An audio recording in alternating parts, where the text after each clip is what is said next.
Dagger right from the Seattle Seahawks, and you are watching NorbFam. What's up, 12s? It's Loaf the Tupa with the Seattle Seahawks, and you're watching NorbFam. I'm DK Metcalf from the Seattle Seahawks, and you're watching NorbFam.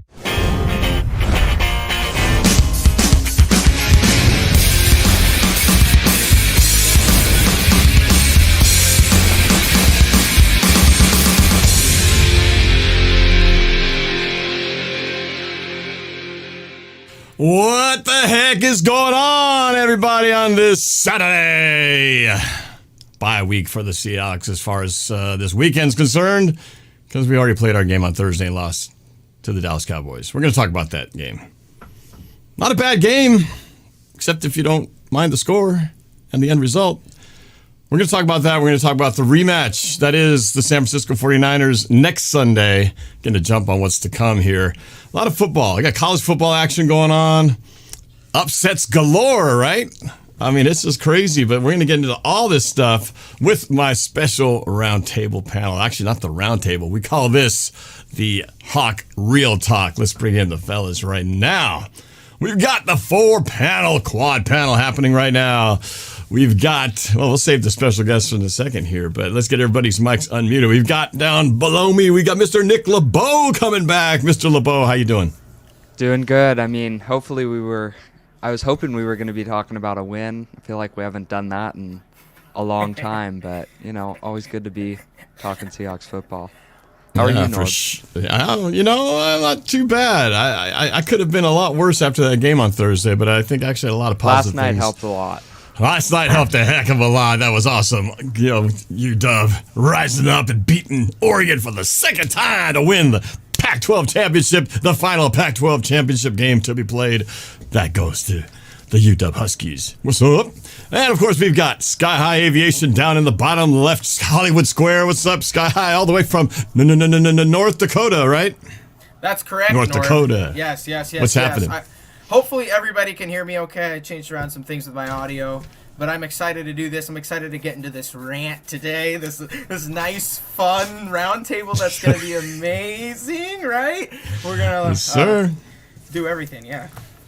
This is kind of like a little bit of a reunion tour because we got at the top right corner, we've got Mr. Cameron Hughes. Cameron, what's going on? Nice to see you again, man. Yeah, nice to see you again. I'm doing a lot better now than I was Thursday night. Oh my, I haven't felt that depressed after a Seahawks game in a long time. Yeah, there was a lot of reasons to be depressed, but there's also a lot of stuff to be positive about. So let's kind of look at both sides of things. For everybody watching tonight, thank you for joining the show.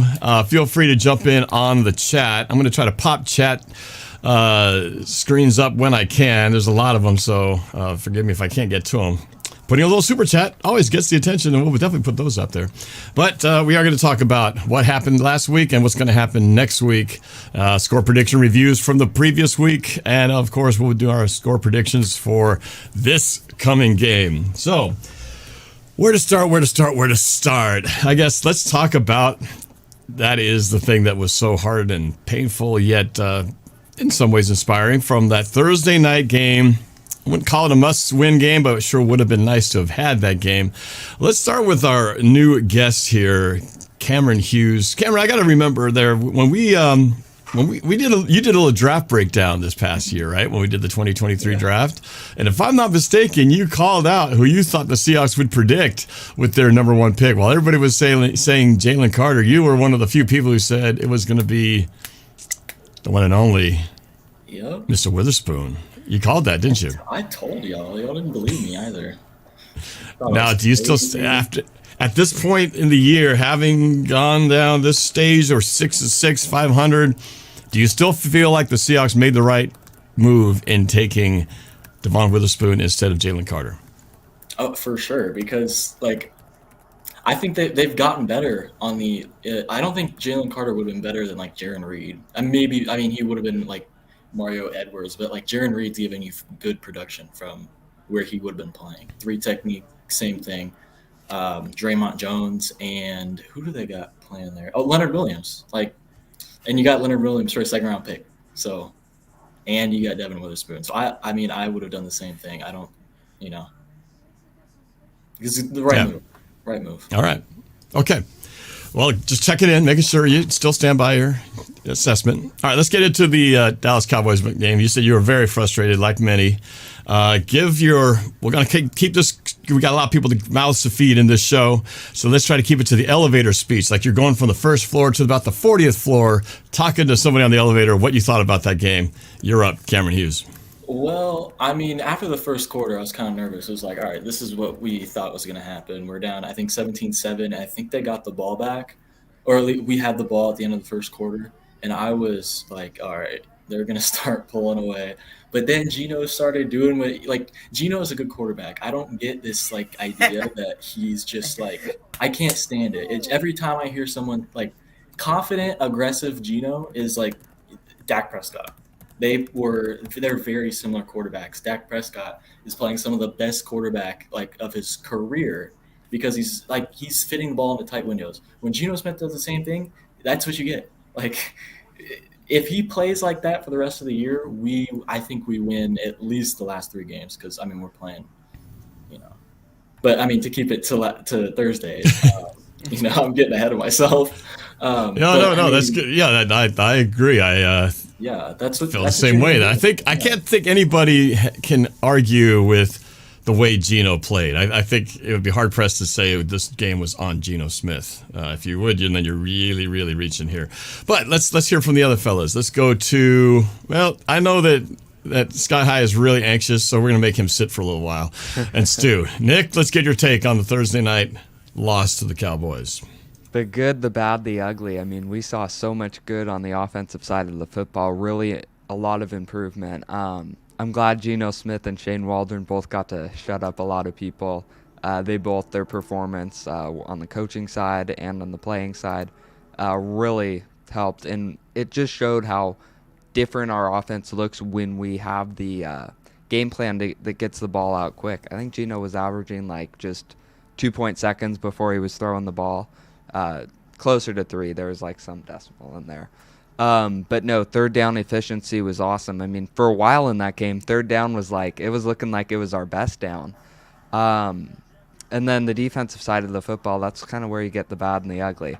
Coverage was not great. We did kind of get some pressure on the quarterback. But overall, I mean, the defense let up 41 points, and Dallas didn't punt at all. The only end to our drives was there was one time where they failed a 4th down conversion, and then the rest were field goals and touchdowns. That's not how you win football games. So the defense really needs to improve, and it's just, I was telling these guys too, we kind of have a group chat together. It's like, man, why can't the Seahawks just have one game against a good team where all aspects of the game are clicking? The offense, the defense, special teams, coaching. It's like, here our offense finally shows up, and then the defense just goes to bed. Penalties were a huge issue. We're the most penalized team in the NFL. We have the most penalty yards in the NFL. Refs weren't great, but also there's a lot of stuff we can improve on and get more disciplined in the penalty aspect. A lot to improve on going into next week, but yeah. There's a lot. I think you got up to about the 50th floor on that one, Nick, but that's okay. I'll forgive you. Blake would sleep with one eye open. Well, and that brings us to Mr. Sky High Aviation. Sky High, I mean, we're going to break this down obviously much more deeper, but give us the first stage of this rant. You're up. It's heartbreaking. It was a heartbreaking loss. You could see it in the eyes of our guys. That kind of rhymes. You could see it in the eyes of our players, and you could see it in the eyes of our coaches. And I guess from a fan standpoint, I felt as if this game, it didn't slip through our fingers. This game we won. In my opinion, this game, if things happen that they're supposed to, and we'll look at it in the film. I'm trying to remain as calm as possible. We win this game, no matter what the score is. We win this game. We controlled the ball offensively. Our defense was not admirable whatsoever. But obviously there were penalties that obviously that had a lot of people, non-Seahawks fans, upset. And we hung around in there, and ultimately, especially in the third and fourth quarter, where you start to see that frustration for the fans, for us, come through. Ultimately, we weren't able to get it done in a game that we really should have won. And we talk about games that we should have won in the previous. We should be 9-3 right now. Like, that's how upset I am. We should be 9-3. We should have won the game in Cincinnati. We should have beat Los Angeles, and we should have beat Dallas here. That's 9 wins. God forbid it's even a stretch to say that had the refs also been competent in the Niners game, possibly. I'm starting to blame the refs, but yes, there's a possibility we're 10. We have 10 wins. It's just all in the realm of possibilities, right? And it's just been unfortunate. And especially this game, it hurts more because knowing that our playoff lives continue to grow, the stakes continue to grow higher, especially with this loss. And it just seems like, I'm going to be the one to say it here. The refs almost pretty much bailed out the Cowboys. And I'll go ahead and give a brief example. Even with all the penalties, even with the no call on the Jaron Reed holding, even with all these penalties against us, I tell you right now, if Tyler Lockett makes that catch that he bobbles and drops, we win that game. If Jason Myers makes the field goal, odds are we win the game.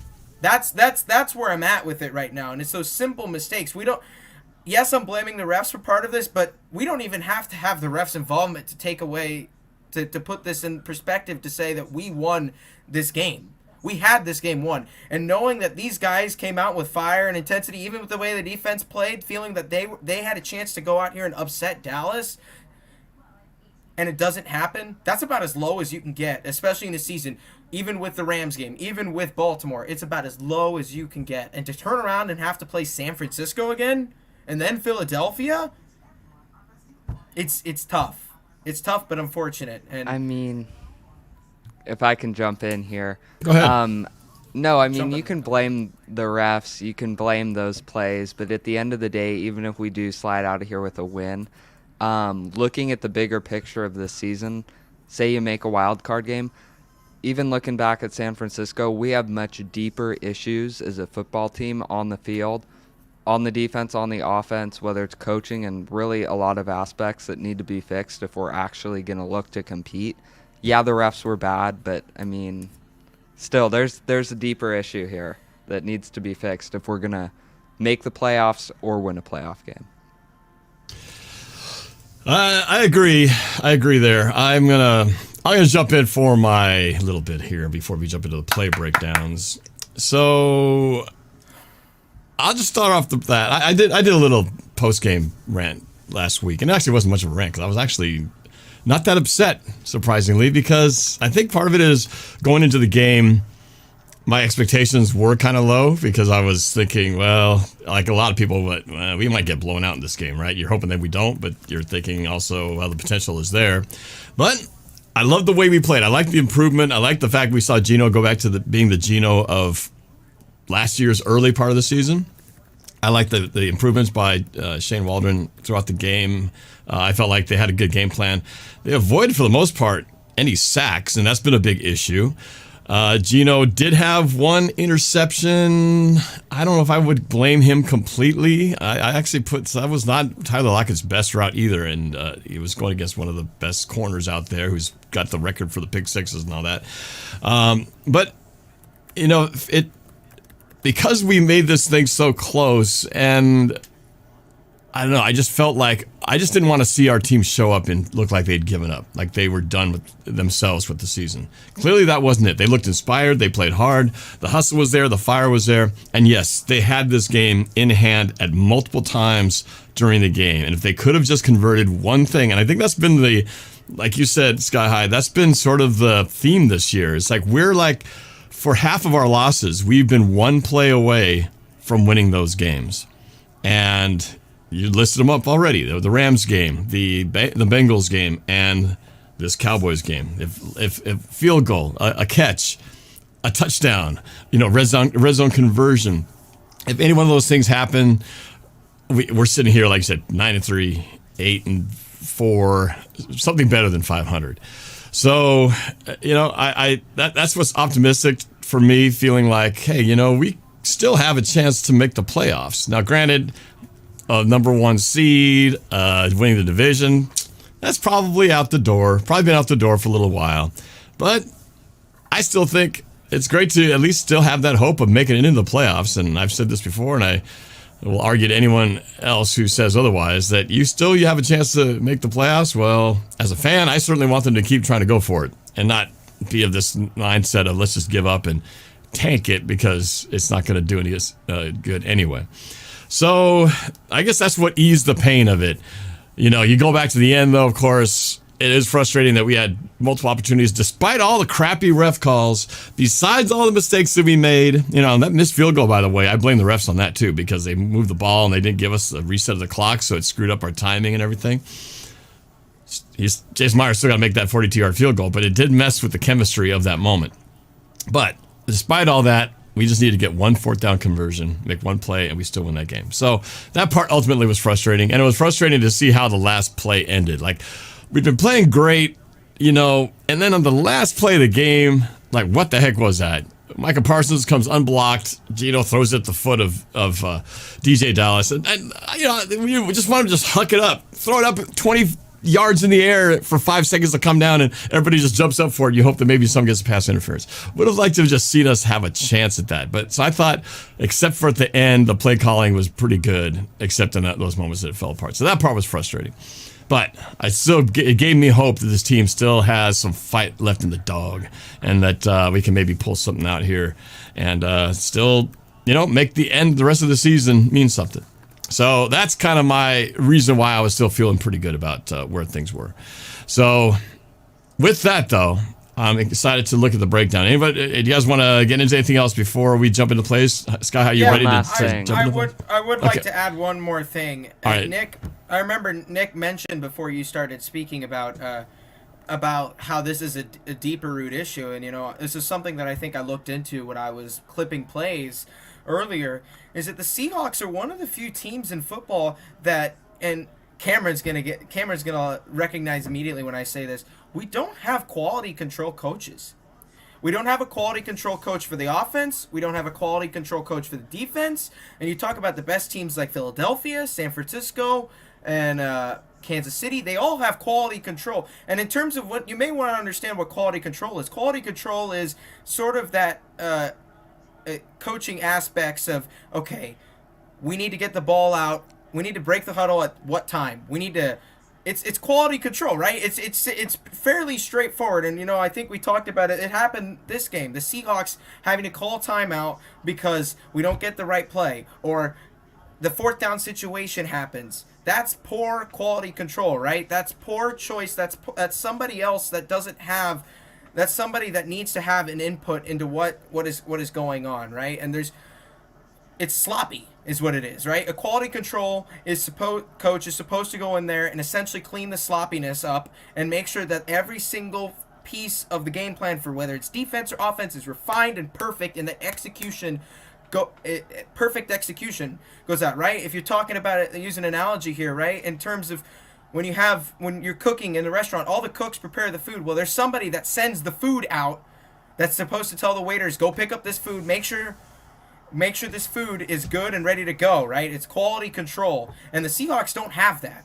I don't know if maybe somebody's there running it. They don't have an analytics guy either, but we don't have a quality control staff whatsoever. And I think that's something that needs to be addressed. I think that's something that is important, that's huge, especially when it comes to little things, right? That has cost us games over the past 12 years.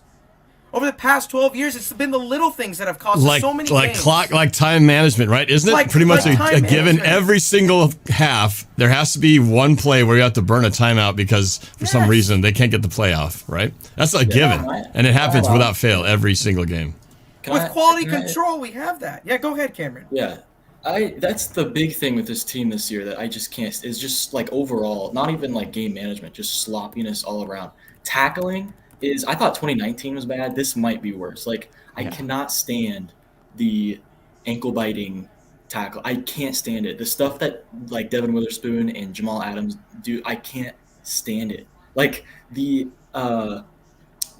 hawk roll tackle, where'd that go? Right. I thought that's the same thing. Yeah, every youth football player in the world has seen that video, and I guess they just don't practice it anymore. And then pre-snap penalties. first and 10, all of a sudden is first and 15. Second and 7 is second and 12.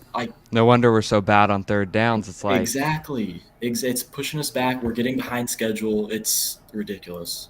You know, part of it, I blame, you know, with the tackling, you know, nowadays, because they've been so much on the player safety thing, they don't tackle in practice anymore, right? It's like, it's a lost art. You can barely contact guys in your own practices. And I think, I think that's hurting the game, to be honest with you. You want to know something, Norb? I want you to guess. Well, actually, no, I'll tell you right now. There's a man.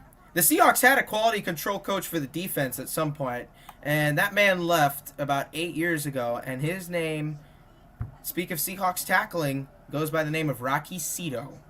The man I remember Rocky Cito. The man who's responsible for those videos for the Seahawks tackling was the quality control coach for Seattle and left maybe 8 years ago. Around 2015 he left, and I don't know. Yeah, bring him back.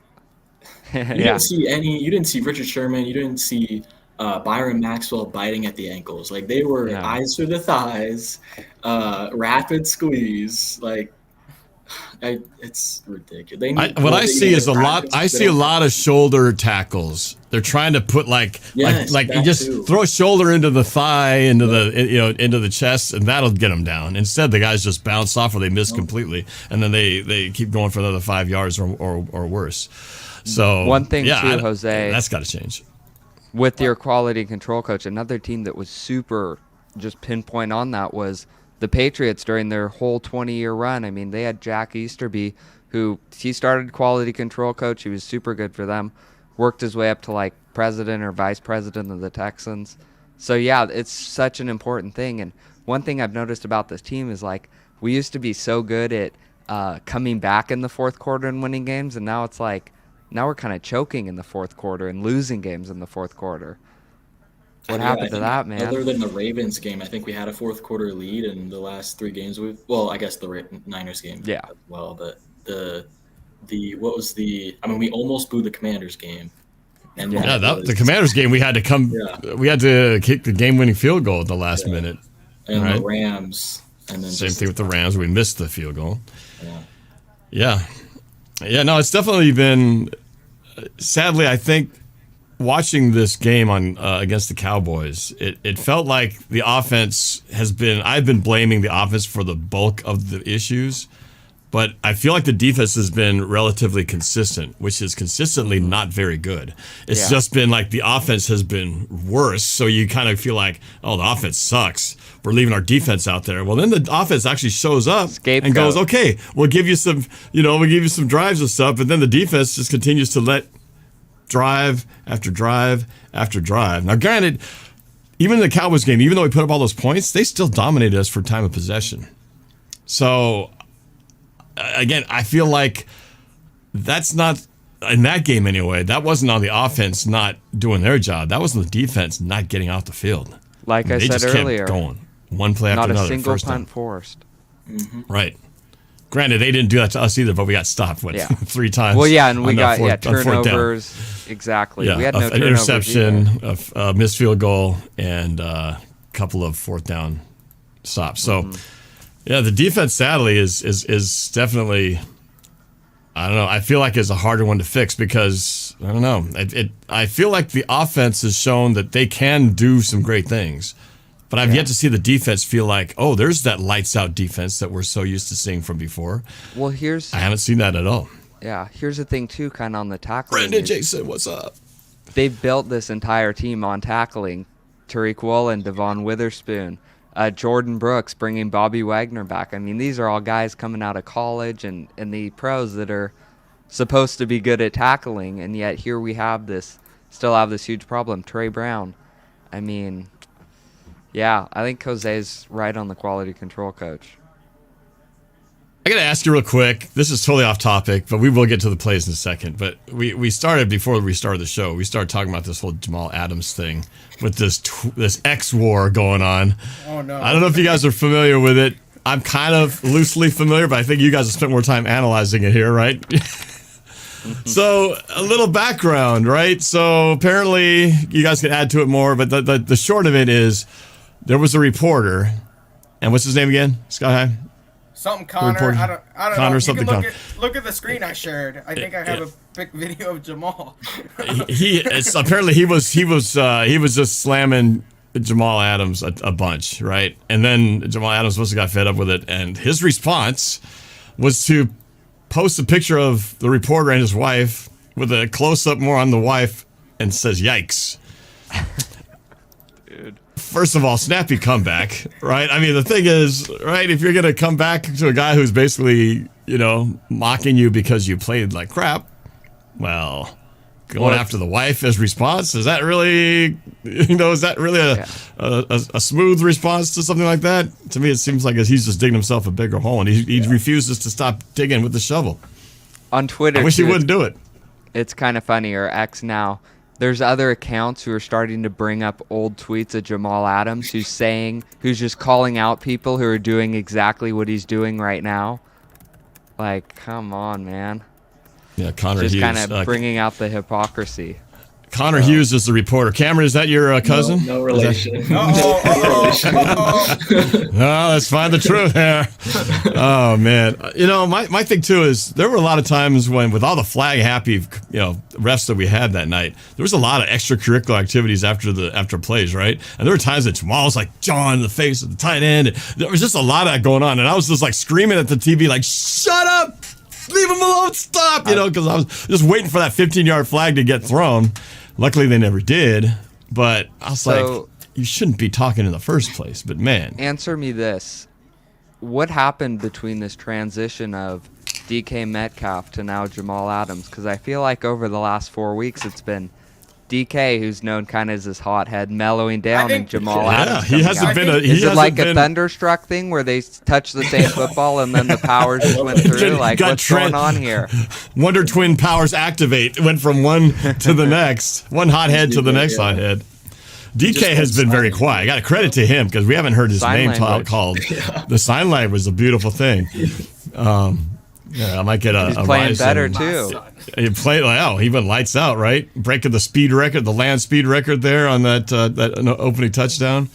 But you don't hear him trash talking. You don't even see images of him getting in anybody's grill. But that's, like you said, seemed to have passed the torch on to Jamal. He's done it a couple times, and a few other guys getting into it too. But I don't know. I just think it's stupid. I wish he'd stop Jamal Adams because this isn't helping his cause. You're putting the team at risk. Mm-hmm.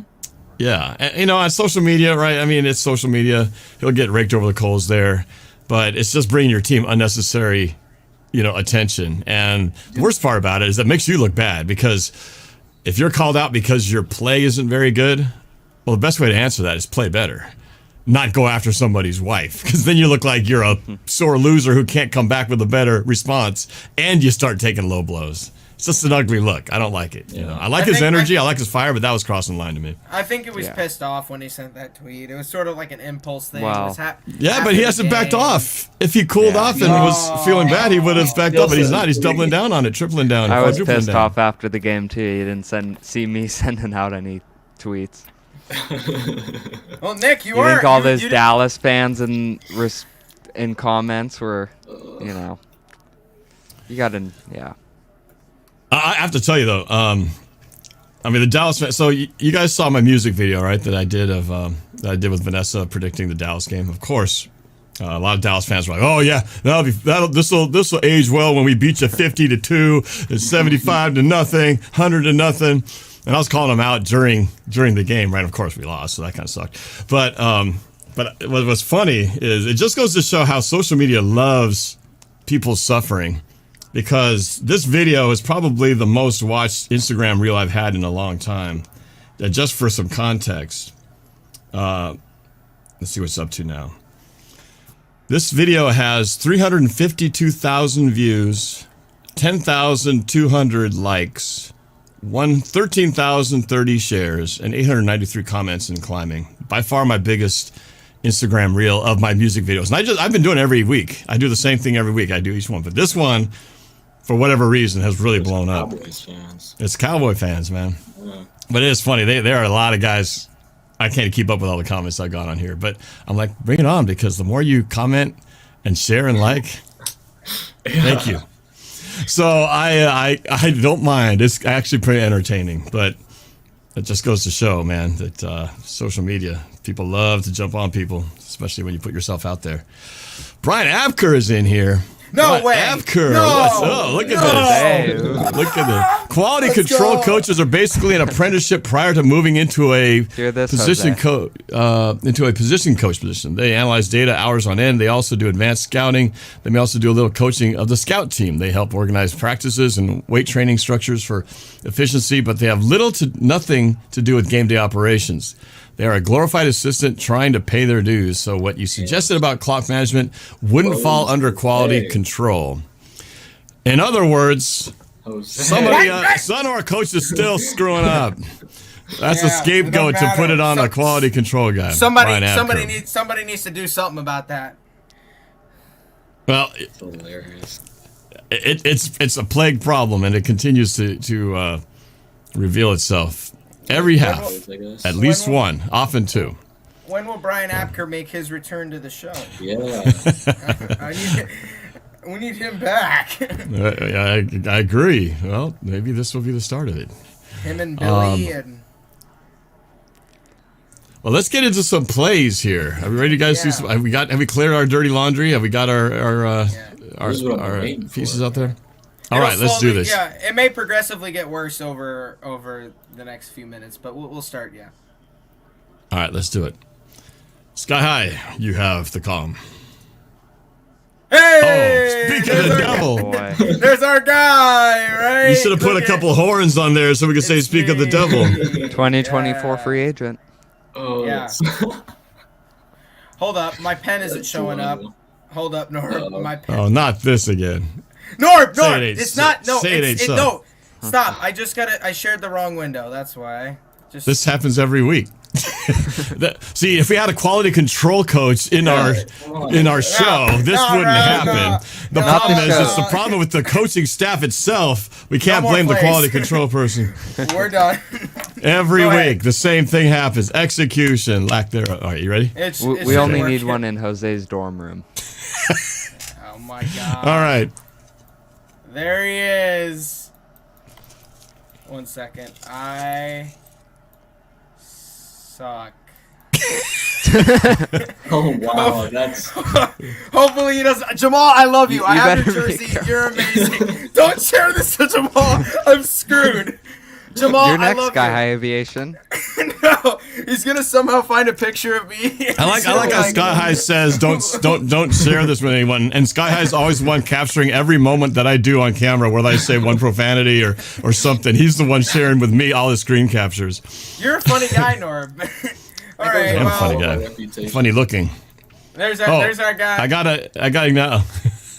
There's our guy. I remember that part of smile at the camera. I gotta acknowledge the super chat here from Jeremy. He's Cowboys fan. Wait a minute, Norb, aren't you a Cowboys fan? What? I have nothing. Here, I gotta get this here, Jeremy, because he put his money where his mouth is. And I always appreciate when 49er fans, Cowboy fans come in here and they actually support my channel with a donation. That's very cool. He says, I have nothing bad to say about you. Much respect. Great game. I hate the refs. Had some bad calls against y'all. I'd rather let these players play, and whoever wins, wins. I agree.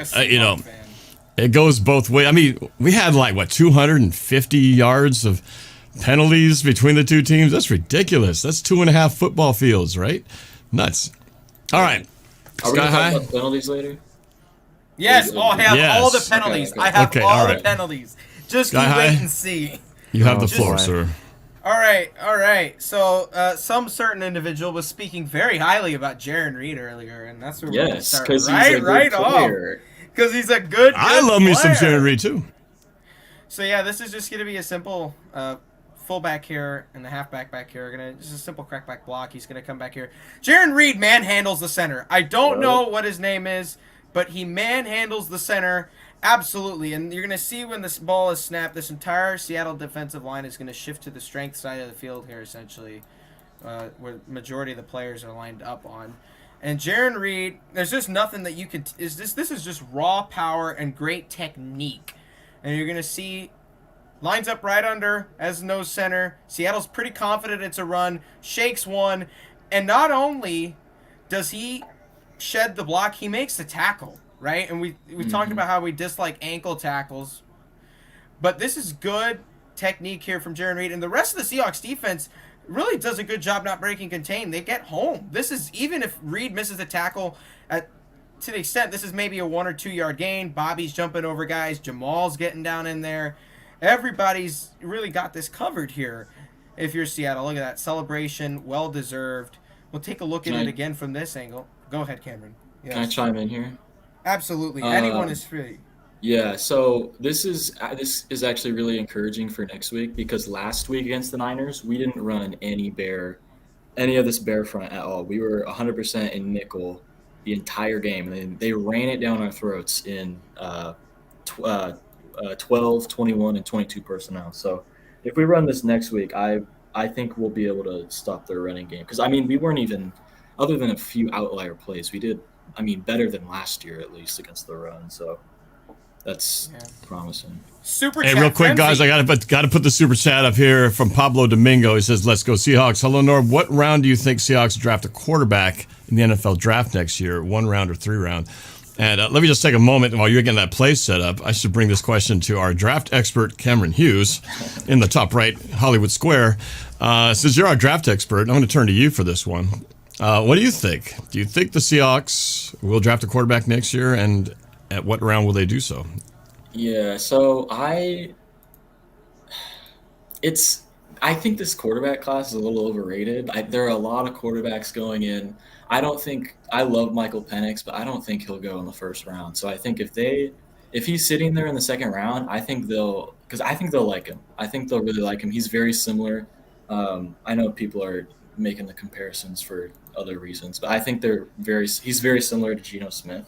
So, I mean, he plays in a just as college offense as you can get, but if you let him sit, I'm glad I can talk about this finally. A quarterback, like, age with quarterback does not matter. I can't stand when people are, oh, he's 26 years old. He's not. He's 24. Have him sit on bench for a year. He's 25. If he plays 10 good years for you, he's 35. Russell Wilson's 35 right now. So there's my little rant on quarterback age, but yeah. No, I agree. I don't think they'll take Somebody asked me on a previous show, is Geno Smith, would he have been better if he had gotten this opportunity to start when he was 29, about 4 or 5 years ago? He'd probably be better now, but he'd also have more tread on the tires. But I think he would have had more starting experience. It's just he sat on the bench for such a long time. I think if they just kept, they benched him after 2 years. If they just kept, let him play, and then I think after those 2 years he didn't start again for 6 more. So, I mean, that just completely stunted his growth. So, I mean, he could have had a much better career in my opinion. All right, before we get to the next play, Jeremy Bramlett with a $20 super chat. Thank you very much. This says, have a drink on me. Great game, y'all. Have a great night and good luck to y'all. Thank you, Jeremy. That's very, very kind. Have a drink, Norb. Have a drink. Have a drink. I don't have anything to drink. I'll have this Pringles can right here. That's food. All right. You get. I'm drinking it though. It's liquid food. All right. You ready for the next one? Yeah. Oh, we're gonna have some fun technology. Oh, wow. Fancy. I know. Prime TNF Prime Vision with next gen stats. They make plays. Nice. They're going to make some plays here. Really fun and really easy for us to understand. So before we get into it, we have the score bug. Before we get into it real quick, so that way everybody knows what everything means. This is the score bug. Yeah. Ignore this. These are pretty much your playmakers here. These are guys that are eligible to receive the ball, eligible receivers. And anyone that is highlighted in a red orb, even before the play starts, has been read pretty much as has a high possibility to blitz. So Bobby, because he has this orb around him, this red circle, that means that the odds are very high that he blitzes on this play. This play essentially here is a 13 personnel play actually, And it's just this play the entire time is going to be intended on for Lamb on the quick slant, and the hope is that Lamb essentially receives the ball right about here at the arrow, and Woolen either is too far off him or he breaks a tackle and it gets into the end zone. But you're going to see here that when Seattle drafted Riq Woolen, they were happy with one of two things: his speed and his size. And we're going to see right here why they were happy with his size specifically. So it's a quick throw. They don't even fake it. And I want to take it back just a second. And hopefully I pause it. There's Jamal. Those long arms. Long arms. Woolen, he doesn't even have to press him immediately. He's got his hand on his back. Right at the last moment, sticks those hands in. Beautiful technique. Could Quandre have dived for that ball, possibly? Oh, crap. Yeah? but quality control. Oh, my God. One more thing. You see also on the playmakers, they also have route trackers, so I don't have to draw. But, yeah, just a quick little in-breaking route. Good job by Woolen. Is there a end zone angle of this? No, I don't think there's an end zone angle. Okay. Can I see that one more time? Absolutely. Because I think I have something to say, but I don't know if I'm... Absolutely. Can you, are you able to slow it down? You could just drag the slider slowly. That's your closest thing to it. Yeah, because I just want to see the release and then him transition into... The quality control coach will do that. Thank you. Oh, yeah, look at that. So, that technique he's using, you guys know the kick step, right? Kick step. They taught that's what the Seahawks DBs have been taught for a long time in the system. Right. It's to protect him from the fade. So to defend this inside route after taking an outside step, that is very impressive. Yeah. Very impressive. That's why I think Riq Woolen, what the heck is that? Riq Woolen, besides those penalties, I think had a pretty decent game. They were picking on him a lot. They really didn't want to target. They targeted Witherspoon, but they really didn't. They really wanted to stay away from Witherspoon. They kind of really stayed away from Witherspoon. Do you guys feel like what do you think of his season so far? Because in his sophomore year, I've got to say I'm a little bit. It's been a little underwhelming, to say the least. Oh, Woolen? Yeah. I'll answer. Am I wrong on that? I think the tackling thing is... he had issues tackling in college. I think they kind of protected him last year. But, this year it's just like a confidence thing. There's just one after another, just awful tackling. I think it's really just confidence, in my opinion. And then, down the field, I think he's just panicking. Like the one where he kind of just like jumped into the receiver. Right. Last year he had a lot of time. Yeah. Last year he just turns around and picks that off. So I think he's just in his head. It is weird to see him not as confident, because last year he was such a baller. He's got all those picks and getting benched will do that to you. Yeah, right. Yeah. No, that was just injuries. Right. Even though there was no injury designation. Yeah, right. Jose, do you have the play where the CeeDee Lamb touchdown between Witherspoon and Diggs? I don't think so. I tried to find as many positive plays as possible. This is a good play. All right, well, go see it. The prime you on vision, the next one? Yeah, the prime vision completely predicted what would happen. Tony Pollard's going to miss the block. Jordan Brooks indeed blitzes here on this third down and goal. It's nice to see the situation as well that we have here. I think we should just watch this play through, because there's really high explosiveness from Brooks here. Boom, just runs right through him. And again, we talk about how it's been a rough year for Seattle tackling-wise. He goes out and makes that play. And really just helps Seattle's defense, because right here, we've sort of struggled here from inside the 5-yard line. We saw last year it was more of a bend, don't break style, along with 2021.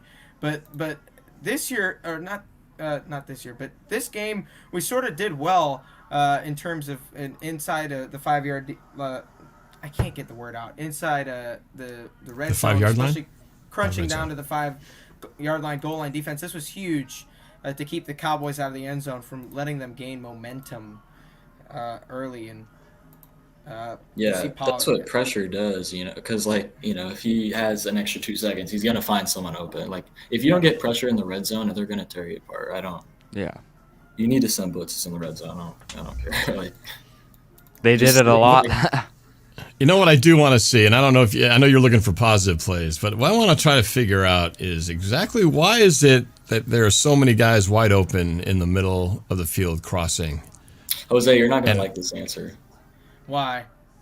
Because it hurts me to say this, but Bobby Wagner is just, they cannot put him in the middle of the field like that. Yeah, no, I understand that. Yeah, It's bad. It's really bad. Like he is. I know it doesn't feel. I feel like everybody here is. They want to bite their lip or bite their tongue when it comes to saying anything bad about Bobby Wagner. Right? Does it almost feel like you're not supposed to say anything? It's like it's almost blasphemy to say anything bad about him because we love the guy. We're glad he came back, and we know that this may be his final season. You don't want to trash the guy on his way out, but it does feel like guys cross his face, and he's just like 2 steps behind him. When he was at the Rams last year, we did it to them in LA. It was just so bad. I don't know why it took 8 weeks or 9 weeks until I guess the Rams game to really see a team expose him. Because up until then, I thought he was fine. Like the middle of the field wasn't a problem. So I don't know. Yeah. It's sad to see too. Yeah, like Bobby Wagner just slowing down. Right, that was Where'd his all the thing time too. go? Like he was the Fred Warner of the previous generation. Right. One other thing, under dime packages, and he's the only linebacker. They take Jordan Brooks off the field. that is true. Put Bobby Wagner just to cover the middle of the field, Bobby, on 3rd and 10, and then I don't know. I think Jordan Brooks is just like miles ahead of Bobby Wagner when it comes to coverage. Like I don't get it. Poor Bobby. I know, poor Bobby. I feel so bad talking about him like that. So bad. We're gonna have this conversation about Tyler Lockett in a couple of years. I feel like. Yeah. And he's my second favorite Seahawk of all time. I feel like Tyler would be more of a guy that would hang the cleats up. I don't think he'd wait too long. I think he'd really kind of do it quick. He's already into real estate and all that. So. Yeah, and he's married. I hope he retires a Seahawk. Yeah, I don't want to say it because it hurts, because he's my favorite player, but I feel like I wouldn't be super surprised if it came this offseason. No, hang on a second. Oh, yeah. So now, if Tyler Lockett caught that football, led to the game-winning drive that would have sealed the game, would you have still said that? I would, because I feel like just where he is in his life, he's a year married now. Yeah, he's got his real estate. He's kind of still pretty high up there in his game. I feel like he's the kind of guy that'd want to go out on the top, and I could see it being this offseason. Maybe that's a little bit of a stretch. Yeah, I don't feel like I look at him and think his game he's not producing anymore. Oh no, that's not what I'm saying at all. Nick. Yeah, I'm not saying that at all. But no. I mean, I love Tyler Lockett, and I don't think he's slowing down at all. That's not what I'm saying. What I'm saying is I could see from his perspective hanging up the cleats. I could see it happening. How old was Calvin Johnson when he retired? Was he about the same age as Tyler Lockett? How old is Lockett now?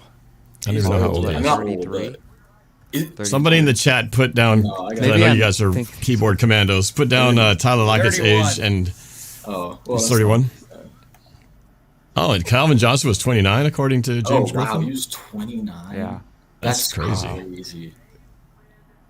Damn. Yeah, I don't know. Yeah, 31 for Lockett.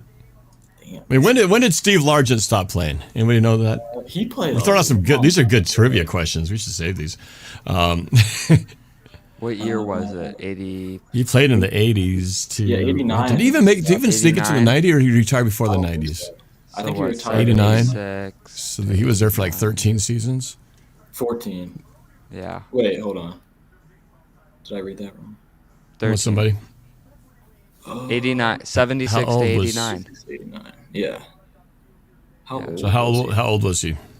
How old was Larsen when he retired? Somebody. 54. It's 54. Whoa. No. He was born in 54. He was born in 54. Holy moly. Well, if he was 30 at 84, is that right? Yeah. If he was born in 54? So it's 35. I feel like if Tyler Lockett wanted to, he could go to 35 because he's not. He doesn't take those hits. Well, exactly. He's a Right, he very gets down. safe and conservative player.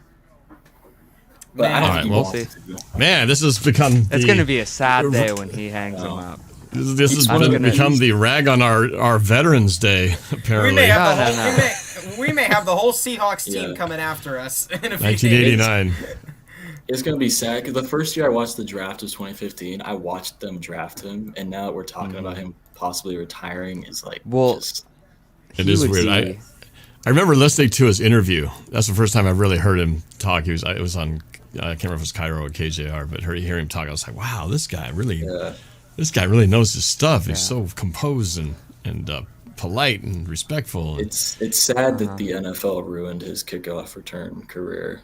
Oh yeah, he was electric.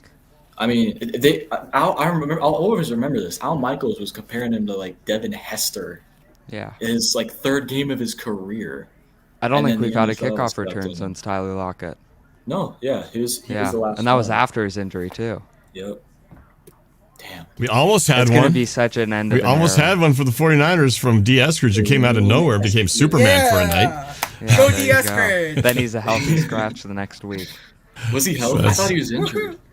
No, I think it was. Oh, you're right. He was injured. Yeah. He was. He had a leg thing, I think. Oh, okay. Anyway, well, so let's go back to the matter at hand here because Bobby and Tyler are still on the team. We can have that debate later when the season's over. I've got to figure out what we're going to do with them come this game on Sunday. But let's talk about the next play. I do hope you get some critical plays in here, Sky High.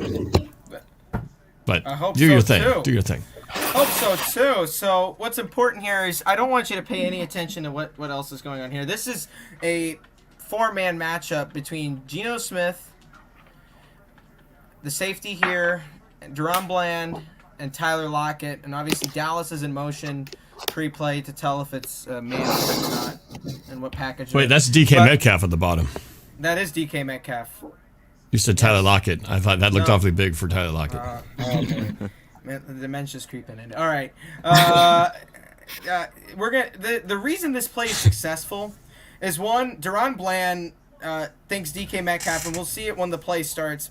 Is gonna run a go route up the sideline. So he at some point when Metcalf makes his cut, he twists his body towards the sideline, allowing DK to get space. But also what adds to the success is Geno using his eyes, and they mentioned this on the broadcast, using his eyes to lure the safety away towards this area of the middle of the field, which makes Geno, which I've been saying it, no matter how bad we lose, no matter what happens, Geno always every week makes some kind of throw that not a lot of quarterbacks with that can make, and we'll see it right here in live action. And I'll pause it as soon as Bland shifts right back out towards 7 yards, all the way back to the first down. He twists inside, thinking DK is going to sort of cut up towards this one-on-one chance opportunity, and instead Geno's using his eyes. He's looked over here, making his reads, and instead, as soon as Lockett comes back, he says, "Gotcha, bitch."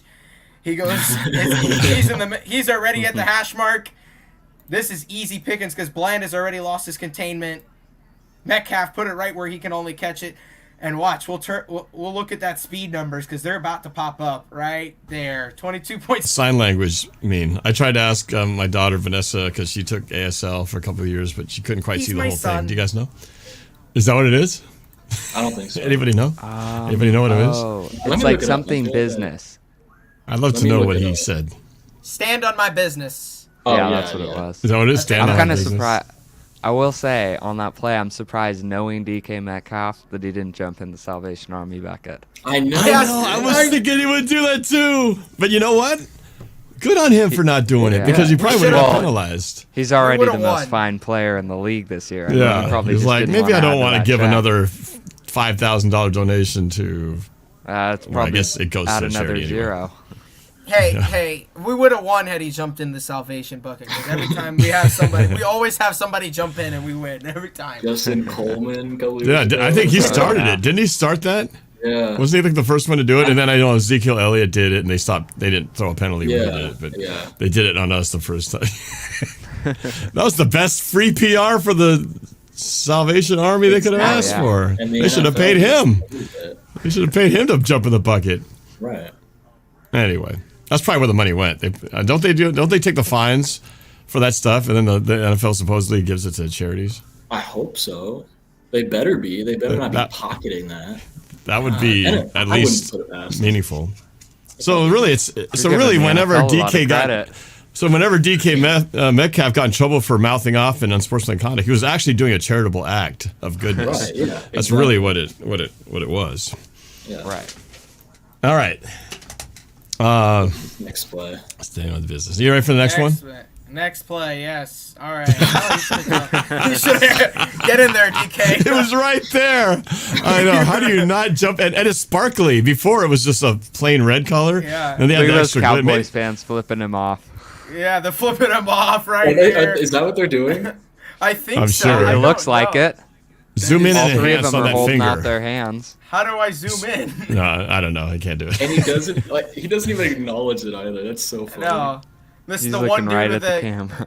the one dude Maybe- with the canine jersey in the back. Yeah, there you go. Maybe he didn't jump into the bucket because they put that extra glittery surface on there, and he didn't want to scratch his hands on the rim. Yeah. Because that would be pretty abrasive, you know. I think it. They just put a bunch of razors on the edge to Barbed wire, do it. deterrence.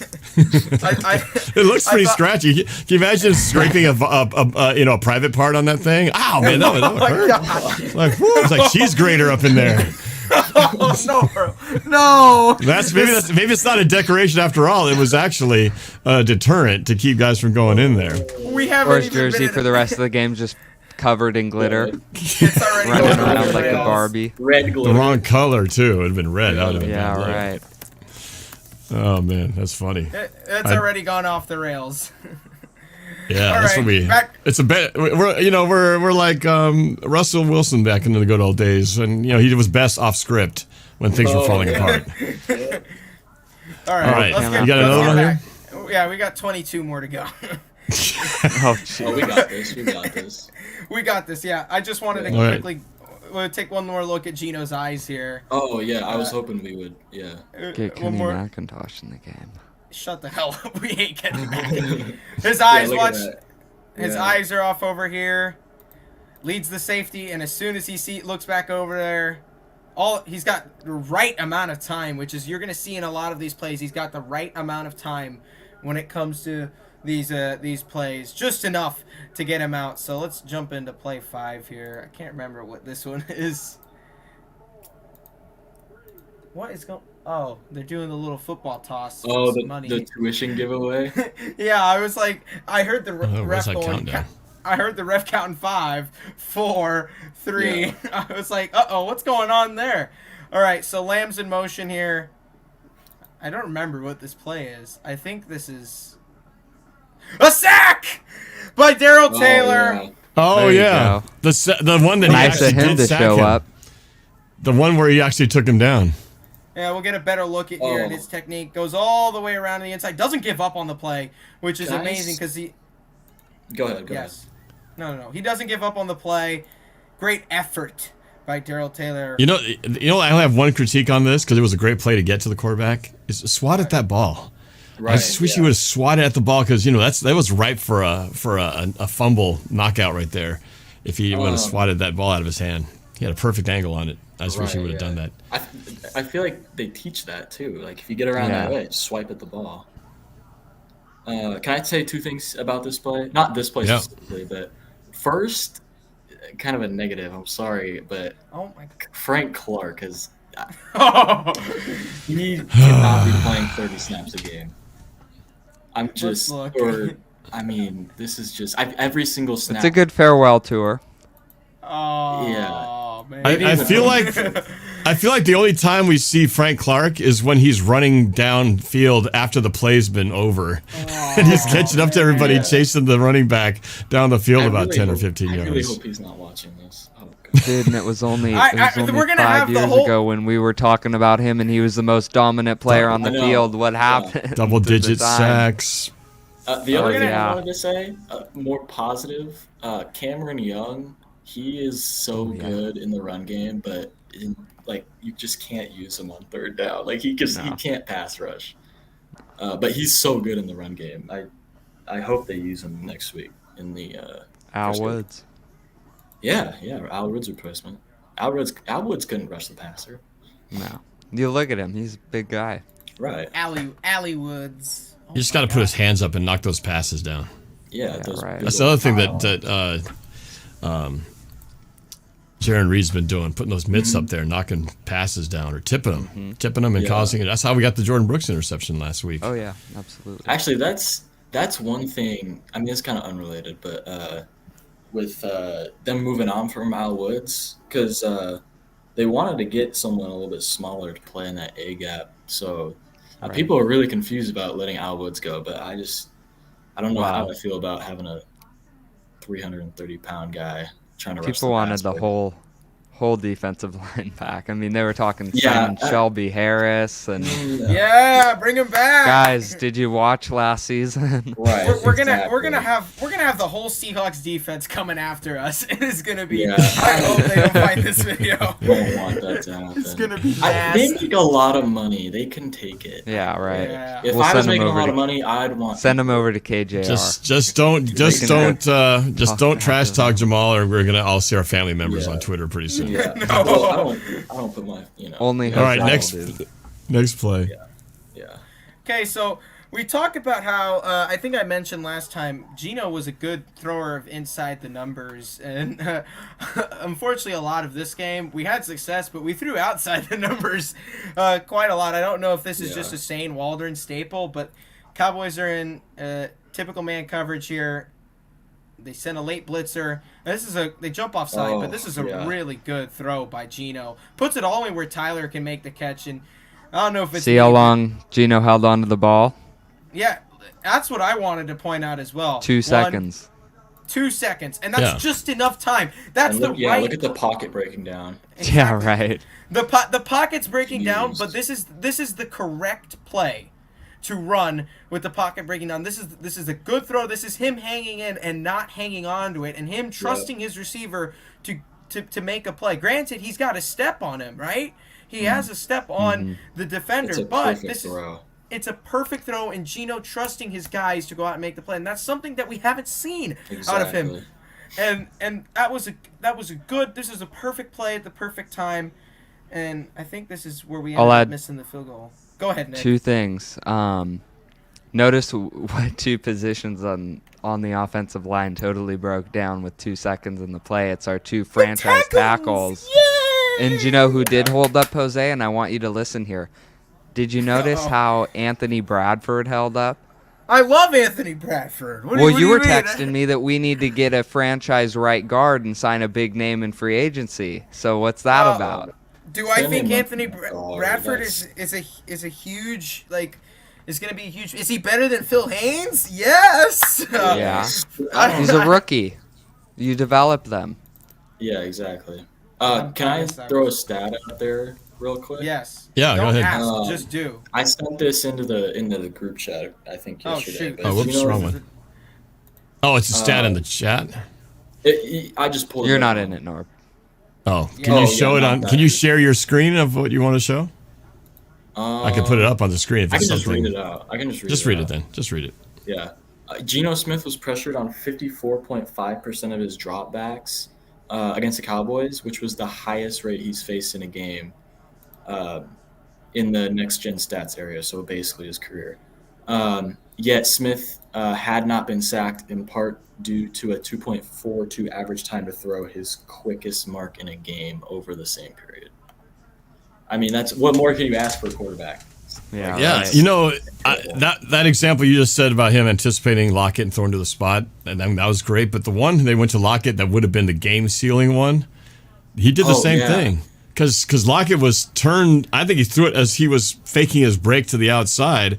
So the ball was already in the air as he started his break inside. It was great. I mean, it was perfect. He threw it right on the money, right to his face, and it unfortunately hit him in the face. Caught him by surprise. Caught him by surprise. I don't think he expected the ball to be there that quickly. Right. Split second, maybe later, and he would have, or earlier, and I think, or later, he would have been all over that one. It's just Right. Yeah. he knew too when he saw Lockett pounding the ground. Just like that was a game winner, and I dropped it, and now we're gonna lose. I can tell already.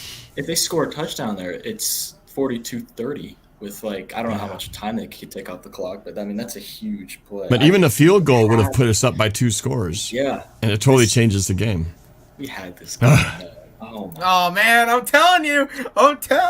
Herbert. No, I don't wanna hear Herbert. about Hell Herbert. no. Hell We no. don't want no Oregon quarterback. Hell no. No Herbert. Didn't they just extend him like last year to a huge contract? Yeah, like no. at one point, the most expensive quarterback until In all honesty. whoever came up with the next most expensive quarterback, and then there'll be the next most expensive quarterback. Yeah, And there's like, absolutely no way he will leave the Chargers. Not for 5 years or however long his contract he's is. locked up. Yeah. Can't wait for All Russ right. to come back like 6 years from now. It'll be awesome. Yeah, that's QB2. Like, 2.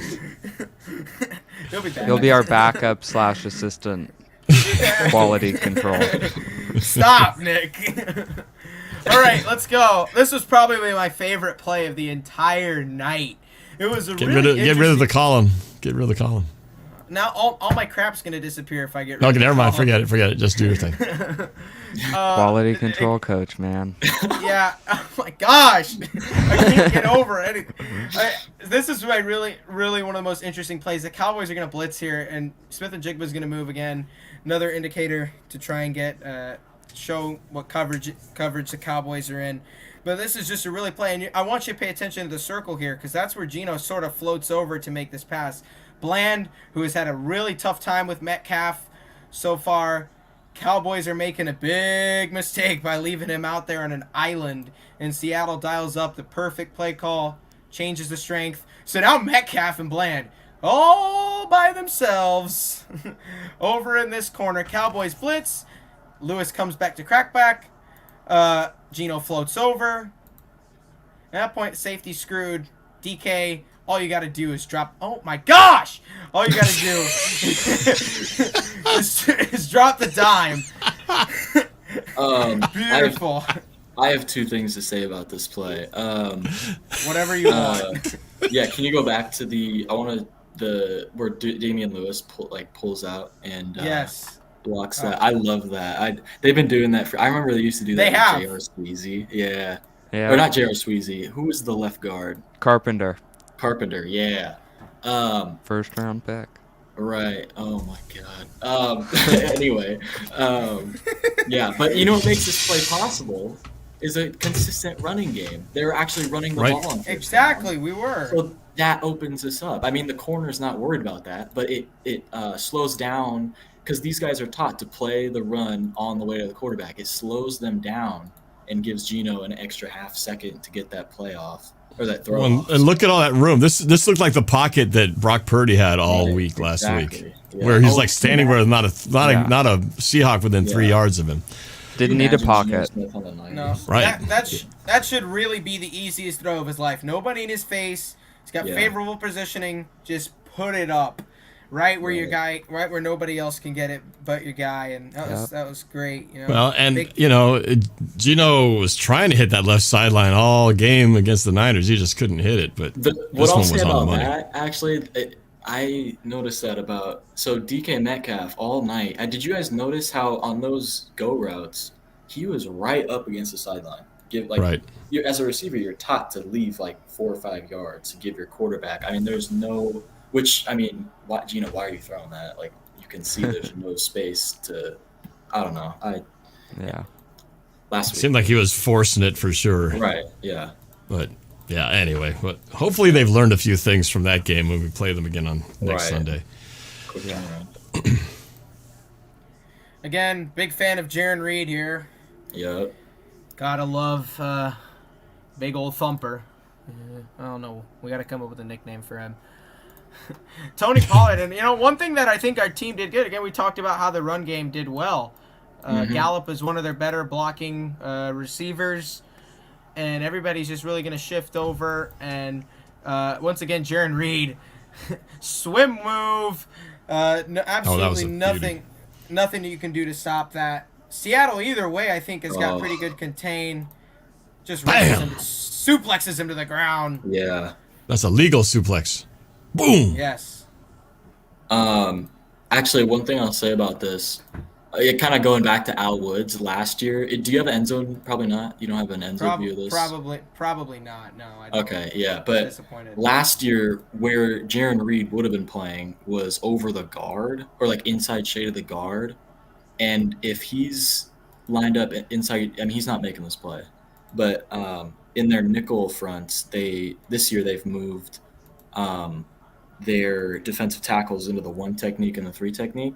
So it's letting Reed power step into the backfield. I mean, it just sheds the block, but it's so much easier to get upfield when you're lined up in the gap rather than whatever they did last year. I don't understand what did they do last year? Last year was just forgettable. It was the Sean Desai stuff. They're trying to run those split safety coverages, and you just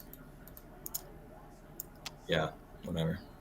How do you feel about Williams' play so far? Leonard Williams? Yeah. I think he's been great. Yeah, he's been.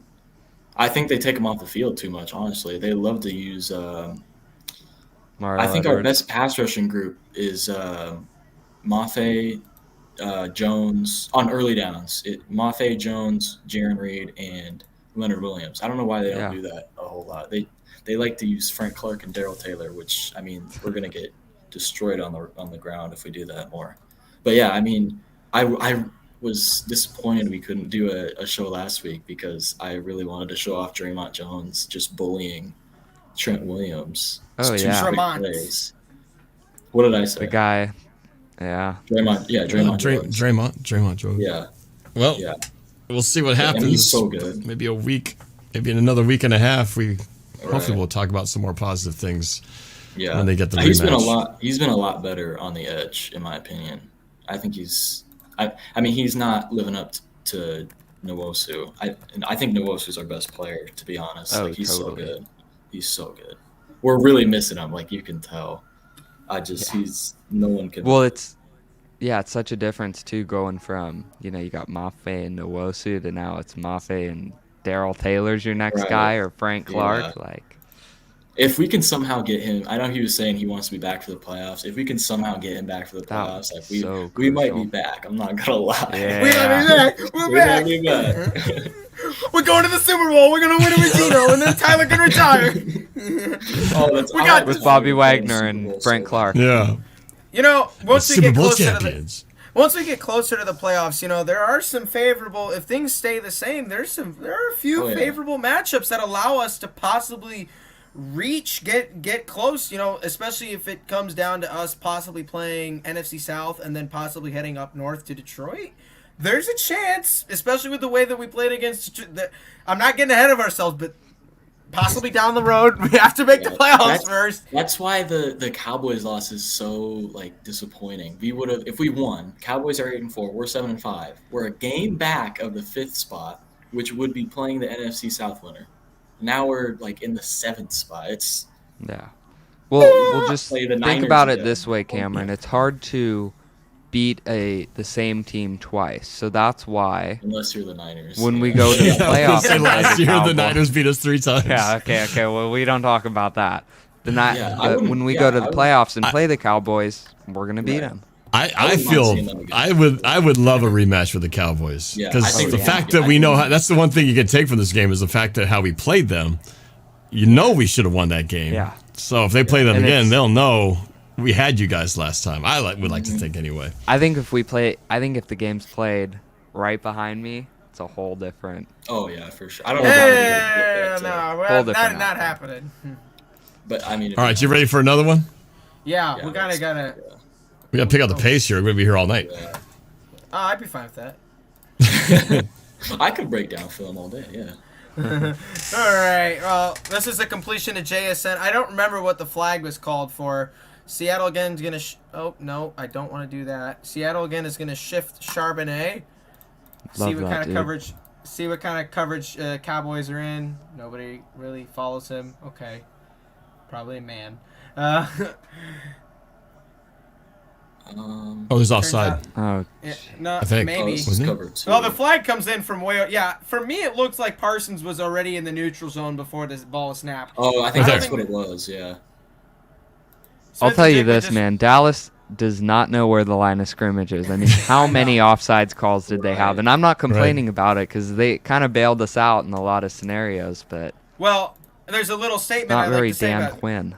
their defensive coordinator's Dan Quinn, and something that Dan Quinn brings as a trait over to Dallas is the ultra aggressiveness and with his defenders. You see that with Seattle. Possibly why we got so many penalties is Pete Carroll teaches his guys to be ultra aggressive on the line and in the secondary, and something that Dan Quinn is and has passed on to Chris Richard and all that over is guess early, especially on the line. Guess early if you know what you're doing, and that happened a lot to Dallas. They guessed early a lot. Seattle took advantage of that, and again, it's just a really just easy sit down route, easy throw for Geno. He doesn't have much time, but again, Please tell me Not- that's Jason Peters, right, and not Abe Lucas. Like, yeah. I think Michael I think it Parsons is. is nearly is unblocked. okay. It's Jason Been Peters. right between the two. okay, good. I was about to say. But again, normally a few weeks ago, maybe this is a sack. Instead, he trusts his guys, puts it right on the spot, makes a good throw. Obviously, JSN had a great game. Obviously, had a touchdown that was not called a touchdown because, again, the refs decided to have a parlay on the game. They needed that. They needed that money. Christmas money. Yeah, they need to feed their kids. The NFL don't pay them enough. I Apparently think not. aren't they part-time employees?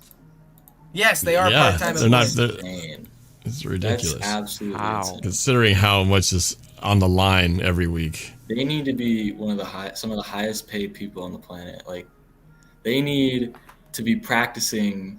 Yeah, It's just no days I don't off. know. This needs to be fixed. I can't stand. I will get into the penalties later, I guess, but you can't play defense anymore, I guess. I think they have to go for their training. They have to go ref the XFL games. That's their off-season training right there. Is that really? No, I'm saying that should be. Oh, okay. They I need thought all you the were practice serious. they can get. I know. Yeah. Oh. They don't Maybe they just just need get to. They 6 just need to. months off. They just need to not throw a penalty flag. Exactly. I think Why that's are what they so- did. Just to do the opposite. Just take the minimalist approach. and Yes, like, don't- except yeah, when throw the it- except when the defensive lineman is getting stranglehold at Yeah. the line of Right. scrimmage. Roll They it. have Throw the flag They there. have to be getting so much pressure though from like the league offices, especially Right. nowadays with just hits and all that kind of contact. I mean, you guys see roughing the passer where you can tap the quarterback half a second after he's released the ball and it's a penalty. Like it's so ridiculous. bad. And now That they're and gonna pass phase out the interference. kickoffs. Like Oh my. More offense, I guess. that's why we'll never see the Legion of Boom again. I mean, Yeah. you think they That could was the hit that last hard? Great defense. No, You I was can't going to play say, defense. somebody asked me about No. that. Oh, I missed the Legion of Boom. I said the Legion of Boom would have been penalized twice as much if they played against Oh, with yeah. that refereeing Well, crew. what they did is They would have all been every play. blacklisted from the NFL at this point. Right. Remember They Brandon dared them to Browner? throw those flags. Yeah. Oh, Remember yeah, Brandon I Browner would have a whole wrestling match. He'd take a receiver down to the ground. Greg Jennings, And yes. yeah, Oh my he would God. pretty much stripped his clothes off on the field, and the refs never looked at him. Yes. Oh, those are the good old Chancellor, you days. think if he made that hit on Vernon Davis, Oh, they It was would a flag- it was flagged They would then, have thrown him on. you would have thrown. Yeah. You would have Yeah, targeting He or would have. something. They would have put him He in would have been jail. suspended. He would have been suspended big Yeah. time. Nick, Yeah, I sent I you a would've. message. But what's so frustrating, I think, because if you look at the penalty yardage, you go, well, it's about even.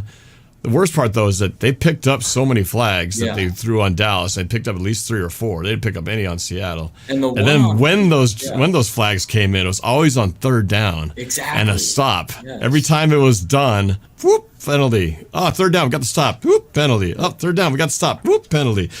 I mean, it's like, how many times can you be expected to... Uh-oh. Oh, no. Oh, no. Jamal. I'm sorry, Jamal. Ah, you don't know. No. Not my family. No. Oh no. That was awesome. I'm sorry. Oh, I get a God, text that's from funny. Jose that reads, "Nick, call me. I changed your name to Jamal Adams." I'm sorry. It's so funny. You're not supposed to tell us how you make the soup or the sausage. I Just better do not it. see my face on Twitter being quoted. Yeah, we're screwed. We are so screwed. No, if Dang it. if he hasn't gone after KJR yet on Twitter, I think we're fine. Because, I mean, their whole, like, every other word they say is anti-Jamal Adams. Yeah. Yeah, they slam him pretty good on the KJ All Day show. Oh, man. All right. Did you see what KJ said about Earl Thomas on his podcast? a couple What did he days say ago? about him? He was I don't know, I don't remember how it came up, but I'll keep it short. I don't want to, but he was asked about Earl Thomas going into the Cowboys locker room, and Oh, when he him- said, "Come get yeah. me." He would. I've never seen KJ. Well, I have, but KJ Wright was pissed. Oh, I would've like been to this too, day, yeah. he was absolutely pissed about that. He said if I would have been the coach, oh, it was so funny. But yeah, he's still not happy about that. That was... But I didn't realize that his teammates were so pissed off about him. I'm surprised he played with yeah. us after that. I know. Yeah, they Like- kept him a whole nother year. Man. Pete was trying to please him. He was trying to, like, you know how Pete feels about that. Right. Trying to make And then he went into free agency and didn't even go to the Cowboys. Right. Yeah. the Ravens.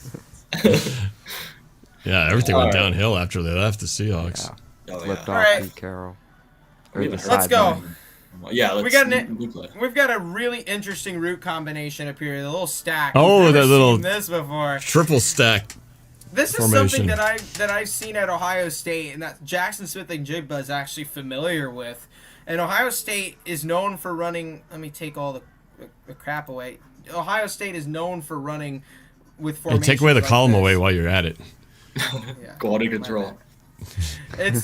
It's quality control. Correct. It's a stack formation, and it's meant to get all these defenders bunched up like this, and then everybody really just runs off in different directions. Except with your time essence, you got to work the boundary. So. Oh, is this a that's what- touchdown? Yeah, this is the touchdown. This is or the incomplete pass according to Yeah, like should have that. been a touchdown. But you see here, everybody breaks at one point.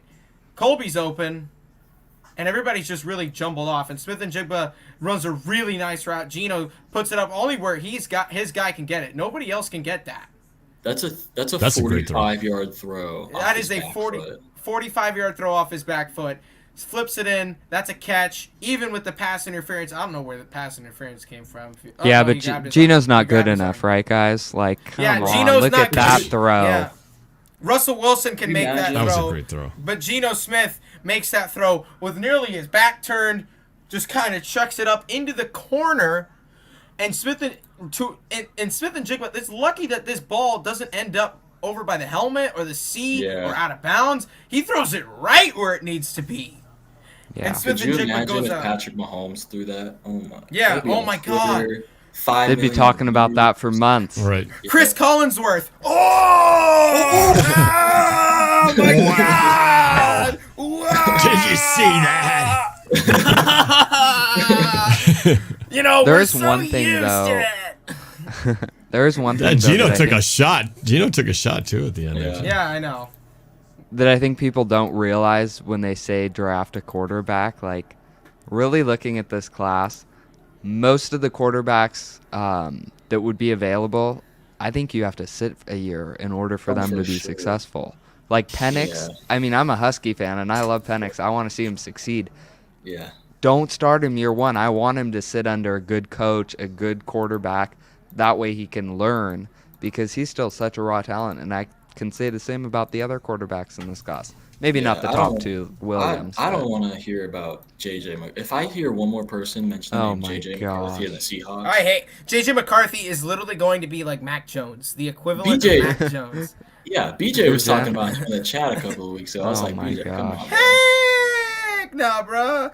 We got to keep the streak of Now, black if he wants to quarterbacks alive, compete too. with Drew Lock for backup position, like, Yeah. man. What do you guys think about? Well, we'll talk about this later. Yeah. Go ahead. Yeah. All right. Is there more to this play, or are we moving to another one? No. We end up getting the touchdown. I was really happy after like 3 straight. Took 3 tries. Oh, I know, yeah. The refs were trying to make sure we didn't get it, but we got it anyway. They needed that first half parlay. Unfortunately, they didn't find enough proof to get it. This is one of the Seahawks. You know, Nick, I'm finally going to get back to saying it. Shane's famous recipe. There you go. Oh, my gosh. Shane's famous recipe. Famous cooking with the 13 personnel formation. Oh, yeah, baby. Everybody's running. Nice little routes towards the sideline. Play action fake. Under center, baby. Los Angeles Rams-esque. No pre-snap movement, I don't believe. Smith and Jigba Is this to Fant? No, it's not. I couldn't find the Fant play. But The Fant one was a thing of beauty. I don't know how you don't put the Fant yeah. one. The Fant catch. Well, the Prime videos, Prime says that Gino should throw it to Fant right here, actually. But Yeah, Well, that's not gonna work. Analytics Yeah. aren't always. yeah, Because look, the corner's already breaking because he sees it Yeah. lining the it. corner, Yeah. the corner is already breaking. Gino dumps it off and let your playmakers play. Whoop! Make one guy miss. That's a good decent. That's 9 yards. That's a 9-yard game. Or 8 yards. Jackson, Yeah. Smith, and That play Jigba. doesn't. That's what's so big about staying on. You can't run that on Exactly. 2nd and 12. Because That's guess- a perfect 7-7 play. Because guess what? Now it's 3rd down and 1, Exactly. and now you've opened up the playbook at that point. Now, Yes. now you can probably run a zone to Charbonnet, little play action, quick throw, something The- along the sideline. The defense endless is all you. possibilities Yep. our drives have when we don't jump off sides. Yep. Yes, God sir. bless America. Well, Yes, let's move. Let's absolutely. move on. In the words of Speaking Motion, it's 3rd down and goal. Geno Smith is going to come up huge here. Norb, you can guess the play if you want. Oh, DJ Dallas. Is this where he runs it in? Yeah! All right, Smith and Yes. Jigba's in motion. We're going to end up having trips. Identifies a blitzer. Parsons, of course, needs to be highlighted at all times. No blitzer. First Look at that of all, hole. if Look at I'm that gap. Geno, I'm taking off. Boom. Yeah. What is the parting of the Red Seas right there? Parting of the Red Sea. No need to throw it. Maybe Jackson Smith and Jigba's got it. I don't know. I wouldn't risk it. I wouldn't No, risk yeah. it. Geno Yeah. flips into the end zone. Deceptive minute. speed right there. He is a fast guy, and you know what he doesn't do? Jump in the stupid Jump bucket. in. It's because they got that glitter-proof No. barricade on there to make sure you don't scrape your private parts, man. Exactly. I Do you guys blame- really want to see Drew Lock in this game? Like, come on now. No.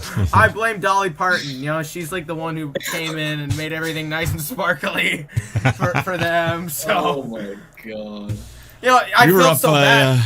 I thought felt you so were going in a bad. different direction. I felt so bad watching her perform because she was holding on to the stage the whole time. Yeah. Like I was like, she's definitely not gonna fall over. She's holding on to this stage. Jolene.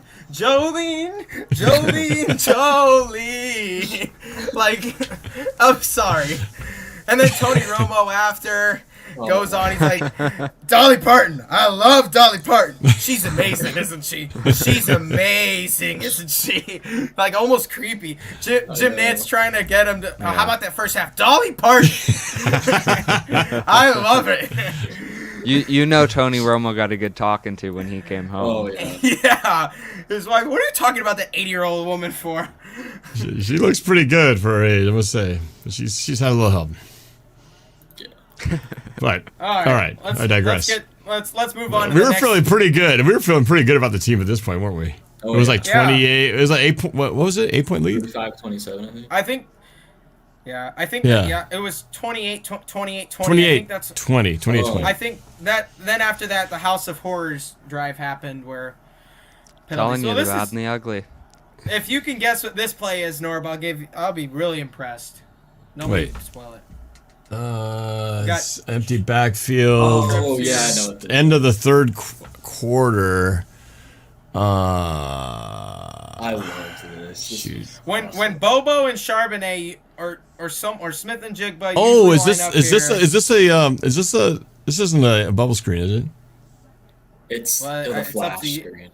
It's the flash screen. Yeah. Well, yeah. Yeah. Long term, but I know what you mean. Well, this is Darryl again Bevel. we talk about really really smart. Yeah, Darryl Bevel. Holy moly. Bevel We talk stack screen special. Yeah. we talk On about 3rd and 8. really Jesus. We talk about a screen to Doug Baldwin where he cuts up, maybe he's got a gap and then just gets 3 yards after like diving. Yep. Oh my gosh. So this is a Every really other smart play. You load up all these wide receivers here, and this really just throws off Dallas. They really aren't. They're miscommunicating. They're not set. They're still confused as the time the ball is snapped, and by the time the ball is snapped, the entire offensive line is broken off, and they're prepared. And Bobo blocks, seal of approval from Damian Lewis, who's hauling ass down the field. Boom! Boom! Oh, hold on. I didn't see that. See that Run again. that back.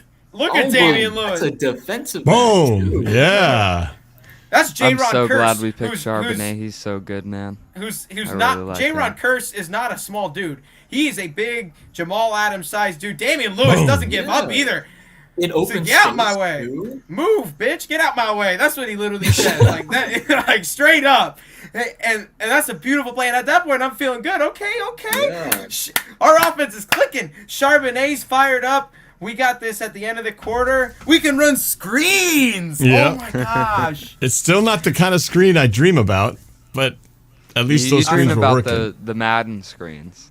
I dream about a halfback screen, your traditional halfback screen where the line blocks and fakes it for a while, and then they drift out, and then you got a running back with like 4 guys on a convoy leading them down Micah the path. That's Parsons what I running dream right about. at you. No, We what I can't dream run- about. Do you guys remember that Cardinals? Maybe game next year. 2020, The where Cardinals DK game? Metcalf took Oh no, not that play. I want to see that so bad. Which play? The one where 2020 against the Cardinals, we were like 5-0 or something, and we threw the game-winning screen to DK Metcalf, and he takes it like 40 yards to the house, but it gets called back. You remember that? Oh. I am hyped. Yikes. about that. I want to see a That- DK Metcalf screen just to like. Yeah, I think Russ threw a pick the next play and ended the game. It was rough. Yeah, it was. We Really could have been bad. 6-0. That 2020. Oh my. 6-0, then 7-0, then 7-0. That was the game where the let Russ cook era ended. I remember he had a wide open Chris Carson in the flat. All he had to do was just zip it to him, and he would have walked in the end zone. That's led up to the whole DK chase him down the sideline. That was the That beginning day- of the end. That was the Yeah, day Point that. lead in that game. That was the. with 4 minutes That was left. yeah. That was the day that meme was born and that Mario Judah became famous. Yeah. That was a great game, even though we lost. All right. Well, let's get right into this one. I think Cameron will like this view here that we have. Oh yeah. We've got a nice motion. This is a Darryl Bevel play also, I think. It reminds me of the Super Bowl 49 play almost, but except they All did right. shotgun. All right. Let's So, chill out on so- some Super Bowl 49 references. Jesus, I'm sorry, guys. It's too early. It's still too early. Come on. And DK Metcalf is just going to sift right on through. Just. Oh yeah, this is a pretty play. He just sifts, and Gino just throws like a little lollipop pass to the top. I didn't know if it was going to go out of bounds or not, but DK was out there. Motion, so that clears up all this space here. Really smart design play. Maybe Shane Waldron isn't a dumbass. Just sifts. Sifts through. JSN is open as well. So we've got 2 guys open. Gino, wait a minute. Gino's all the way back. Anthony at the Bradford 20-yard holds line. his block. Yeah, Gino's all the way back at the 20. He sees it.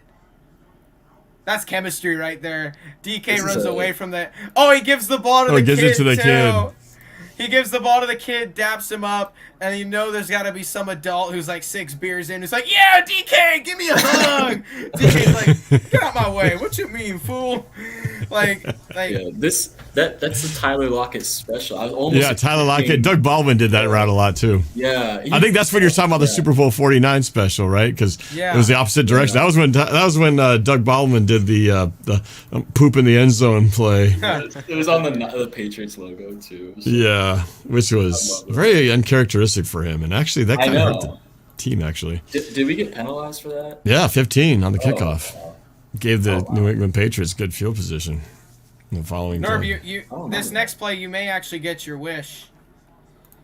NorbFam? Yeah, Charbonnet beats the over/under. Yep. Yeah, all right, Norb. Of course he does. does. We've got another weak side play that's about to occur.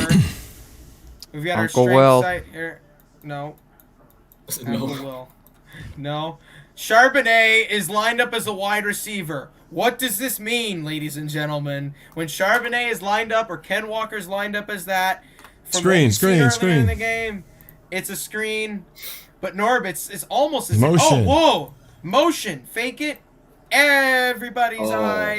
Everybody's eyes go wee over here, and you run Norb's favorite. It's almost a bubble screen because he goes backwards, and you've got everybody in front. First down. Well, did we not get the first down? I think we Is this did. where We got go the for first it? down. Yeah, no, this is the first. Oh, okay. This is early. This is 10:31 still. Oh, okay. Coach Nick, and you see the first man to point out the first down is Coach Nico Thorpe.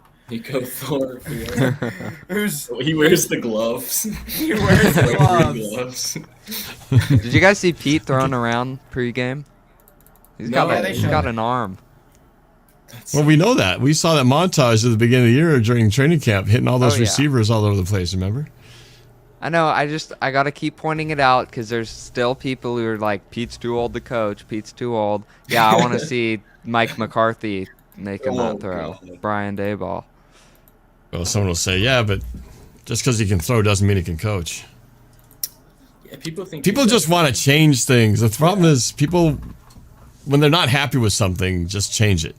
Yeah, like let's just. Well, even when they Just- are happy with it, they won't change too. It's like, They don't necessarily think about what they're changing. They just want to change something. Yeah, I've been listening For to a lot change's of sake. podcasts They like the rush. recently. Yeah, and I've been like one of them. I'm not gonna mention them 'cause I don't want to call them out or anything. I mean, we've already called out enough players. It probably wouldn't Yeah. hurt. Yeah, but they were like, "Oh, I don't even." I'm like, I don't even care how the season. I'd prefer for them to lose. And this team, you'd think they're like 3-8 Yeah. right now. Like I don't get this. Like they're 6-6. They are probably gonna make the playoffs. I don't know. It's all right. disappointing, honestly. So the next play that has given me a nightmare over the past. Oh, let me get rid of the column. This Quality is control. 12 personnel, Mm-hmm. 2 receivers on the left. Oh, is this 12 the? Oh god. 12 personnel. Oh god. And I don't know who to blame because on this play, and it should be Lockett. Oh, this is the 4th down. Oh, no? No, never mind. Lockett goes in motion. It's working on Bland, who he just breezes, sets his feet to the outside. It's a beautiful throw. By the time that Lockett has turned, his eyes are still downfield. This is a dime. If you can spot the ball's right here. Yeah, that's so impressive. Lockett has great reflexes, but you have right there. His hands aren't even up yet. That's an impressive throw. People are gonna say Gino should wait an extra second for that. Gino Yeah, doesn't but- have an extra second. You know what's Gino ironic? has some- Yeah, that's the Well, ironic. the guy, thing about it. Mark Parsons is bearing down on him on his right side. And he'd be sacked if Anthony Boom. Bradford wasn't blocking. And then, yeah. And then people are, why didn't he just throw it to Lockett? He threw, and Lockett nearly comes up with it. And at Yeah. that point, I'm thinking, oh crap. He catches that ball on the It's skinny first post. down. It's Oh, first it's down first at Down the at the, 29. at the Dallas 32-yard line with You clock can't running at run 7:56. I guarantee you, Oh. Dallas doesn't get the ball back until under 4 minutes. Down Whether 8. we have scored, whether we've down 8, whether it's down 2-14, Dallas will not get the ball back until it's under 4 minutes. That play right there was the reason. And Lockett, he gave himself crap about it in the locker room. Pete talked about it in post game. But that there, excuse all the penalties, but that Right. was the play that we Yeah. needed to have if we were to come out of Dallas with the win. And as we near, yeah, I know. And no matter what, I mean, assuming we get that field goal, if nothing else, that makes it an 8-point game. So the worst the Cowboys can do is tie the game and give us the ball back with a chance to still win it with a field goal. Yep. But if we go for a touchdown, game's over. Yeah, we have that. If we have that Jason Myers field goal, we're already up 8 in that situation. Right. I know. It's frustrating. It's frustrating. Yeah, it is. But we've had 3 games, like I said, 3 games like this where we were this close to a win in 3 games. That's the difference between 9-3 and 6-6. Yeah. 1 play Well, in each game. This play, as much as I'm sad to see it, this play just frankly pissed me off. Oh no, it's just Holy moly. fourth. This This play- is the first gosh. 4th down. Why would you run this? Like, come on. First of all, there's 8 seconds left on the play clock. First of all, if I was the coach, here's what I'd do. It's 4th and 1. You know it's 4th and 1. Let me cook here for a minute. You line up everybody really quickly, and you do one of 2 things. You try and draw them offside, or 2, you line up, no cadence whatsoever. First, Gino says, "Hut!" You quickly snap it, and you quickly sneak it. It's a quick play. Catch the defense off guard. Because he's lined up quickly, they maybe think that you're trying to draw him offside. No, you quickly snap it, take it. Other ideas is instead of running it into this Dallas front that we're completely overmatched with on this side, is what you want to do is, hey, let's get creative. Micah Parsons is most obviously going to crash down here. We're under center, so let's play action and have a naked boot and have Gino just come run out here and get the first down. Because it's 2v2 all alone. Because he's going to crash down here and we're going to see it. And they're pressing. Yeah. I take they're that. They're either gonna have to give up the yards to the quarterback, or they give up a wide open receiver. We just decided to I'll take those matchups all day long. Look at this. We decided to take our time. Look. Fake it. Fake the handoff. Yeah. Or and throw it. Or throw it. The Daryl Bevel. So far off. He is DK's so picking up a far yard. off. Yes. Fake it or throw it. But like I said, if you boot, you got one-on-one, or you got Metcalf one-on-one and Gino by himself. If you boot, 33 is gonna chase him down, I think. Yeah. Chase him But down. yeah, throw it to DK. He's picking up that yard. Yeah. It's just a poor, and this is where it kind of falls apart for us. It's a poor play call because we go on to play 25, and this is the 4th down play. And we've got the nice, I think this is the 4th down No, this play. isn't it. No. We're going the wrong direction here. Actually, it is it. Oh, no, we're not going the wrong direction. It's flipped Oh, around. the camera's flipped. Oh, it's it's reverse field. Okay. We're on hard camp side. So, this is 4th down. This time DJ Dallas is this is the disastrous finish. Holy moly! They go casino blitz. The casino blitz. It's a party. Bring everyone. This is man across the board. The middle of the field's wide open. But either way, Geno Smith does what he can't do. He doesn't take a sack, but he also gives his receiver a chance. If he throws a zipper, the pass is going to be incomplete. If he throws it up, oh my gosh, he's got a chance for Smith and Jigba. Well, there's something else I'd like to pay attention to that none of you have actually noticed yet, and I want you to watch the matchup between these two. Russell Wilson makes, and I hate to crush on Geno, Russell Wilson sees this and throws it to Lockett. Because if he throws it to Lockett right there, that's a flag. That's a flag. That's a flag. He's not letting go of him. It's ticky-tacky, it's close, but with the way that these refs have been calling things today, he's raising his hand in the air thinking that this is illegal contact. But if he throws this is the second 4th down. Sorry, I thought this was the ending 4th down. Yeah. If he throws this it to is Lockett, the ball to nowhere. Yeah, if he throws it to Lockett. But if that's a penalty, shouldn't that be a flag anyway? Theoretically. Right. we get called for penalty flags on defenders. Have to be 5 yards. Yeah, but it's Dallas, so they get a pass. Yeah, it's 5 yards. So it's true. It's not 5 yards. Yeah, the 5-yard cushion. That's true. So even 5 if yards. he throws it. Well, even if he throws it, then it's possibly pass interference because Lockett, he's impeding. DK's got his hands up in the air for some reason at the top of the route. He just gets bumped. maybe if he throws it there, something happens. But you know what? It is what it is, right? Because Seattle defense ends up making a stop. Yeah, Either way, it didn't matter because I would have felt more comfortable with us going down and scoring a touchdown to win the game than going out with a field goal. Oh my God, with the way that our defense is playing. Can we see the end zone? Yes. This is making me sad now. Watch 75. Oh. Stonewalled him. Anthony Bradford, I'm sorry. That's my next jersey. I'm telling you guys. I do want to see who gets. I'm buying an Anthony Bradford jersey. What I'll would be you the like to only see? person other than his family and friends that'll have that jersey. I wouldn't mind a Brad. I'm I gonna just buy want to see him one. start. Jeez. Yeah, for real. Like- Damian Lewis isn't doing that. Look at that. Let's watch that again. Boom, boom, Charles boom. Cross gets beat. Our tackles Yeah, he got get beat a lot all this day. game. Well, both. Lucas get beat too. Lucas got beat Yeah. on the outside too. Well, Lucas was injured to though. I his give him a feet. break.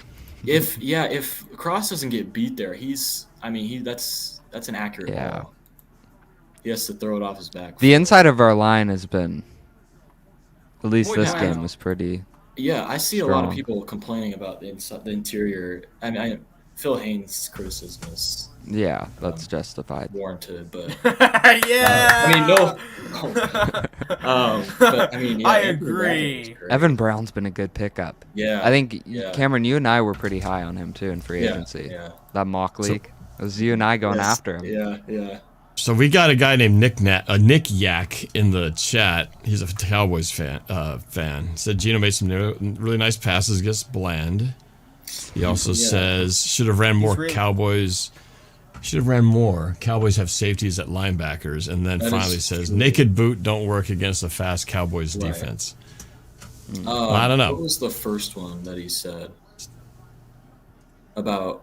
Yeah, Said the Bland. nice passes? I mean, it was. Yeah, he had a great Yeah, game. that's, I Bland really, they should. wasn't that bad. He just. It was. I mean, it was fun to pile on, but. It was. Yeah. No defense against the perfect throw, right? You know what I'm Right. saying? Yeah. And he had some pretty Right. nearly perfect throws on a couple of those. Yeah. So, yeah. And then what was the second one? The second one was should have ran more. The Cowboys have safeties at linebackers. Yeah, he's talking about that Bell, number 14. They play him at linebacker. I do think they should have ran him. Well, that's what they did too when last year when they brought in Keanu Neal. He played linebacker all year. Yeah. I don't know why they like to do that. But. Of course, they did run at the worst possible time. Well, maybe it was just the bad formation. Right. Well, if do you have that, Jose? The final play. Yeah, No, I've got all the. Oh, which we already one? watched that. Never mind. You know, on that one Oh, go that we ahead. got stonewalled at the end. I would just really like to see we already maybe saw a jet sweep. Maybe Yeah. they did that to us. So they were Oh, short. They were the 4th and final. 1, and they did a CeeDee Lamb jet sweep. Anyway, Is that the you got last something Jet ready? sweep. Do we have Yeah, one? a jet sweep actually may have worked. So I have all the angles for this one. We'll look at every. Oh, so single this is angle. the dagger. Yeah, this is the This end. is the dagger. Actually, jet sweep to Metcalf or Lockett wouldn't have been bad, or JSN wouldn't have been bad. For some reason, DJ Dallas just decides not, even if he isn't switched over, he just decides not to block Micah Parsons. Well, he's not for supposed to. Yeah. Well, he's not supposed to. But look, who's he That's gonna the design block? of the play. No, he's Yeah, supposed you're to trying slide get the under. ball to Dallas. He's the receiver, right? Yeah, he That's is. why- Isn't he the intended receiver? The problem is Micah Parsons has a beeline to him. There's no And chance for the play to DeMarcus develop. Lawrence reads it perfectly. I mean, there's no chance there. Yeah. But I mean, I don't know why leave. Even if it's the design of the play, why leave Micah Parsons unblocked? He's so fast. He runs a he's 4 so quick. Like Was he supposed to chip him maybe and then leak no, out? it's just completely. That's still no chance. Yeah, That play I sucked. wouldn't even. I mean, do it Anything after but that. this. Yeah. 2 It's yards. fine design, but you just can't do that against Micah Parsons and then use our slowest running. The worst thing about this is it was 2nd and 2. Especially with the game. Wasn't it that, 2nd oh and 2? yeah, And I then we was missed telling the them next too. The next two. No, plays. that was 4th. No, before this. You Oh. threw it to Yeah, it Fant. was. It was low. And Threw I it was again. saying I think it run went to it. Fant twice, and then both times it was incomplete. Yeah, And yeah. that brought There's it only a 4th minute down. left, but on 2nd and 2, I was saying run the ball. I mean, Charbonnet Right. had a great game. Yeah, I think he was out though. Oh, that's right. He was Charbonnet out. was out. Yeah, That's why DJ Dallas was in there. We were kind of, once again, I don't know what it is. We always get to this stage of the year, and then we run out of running backs. Yep, that's why we're going to get Dylan Johnson. Yes. Apparently, there must be something up with Kenny McIntosh, right?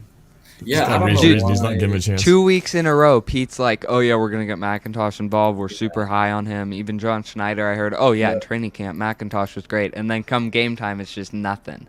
Nothing. Look, if you look at it, it's of course too late by this point, but look, DK's open. If you look at it, Anthony Bradford's holding his block. Holy moly!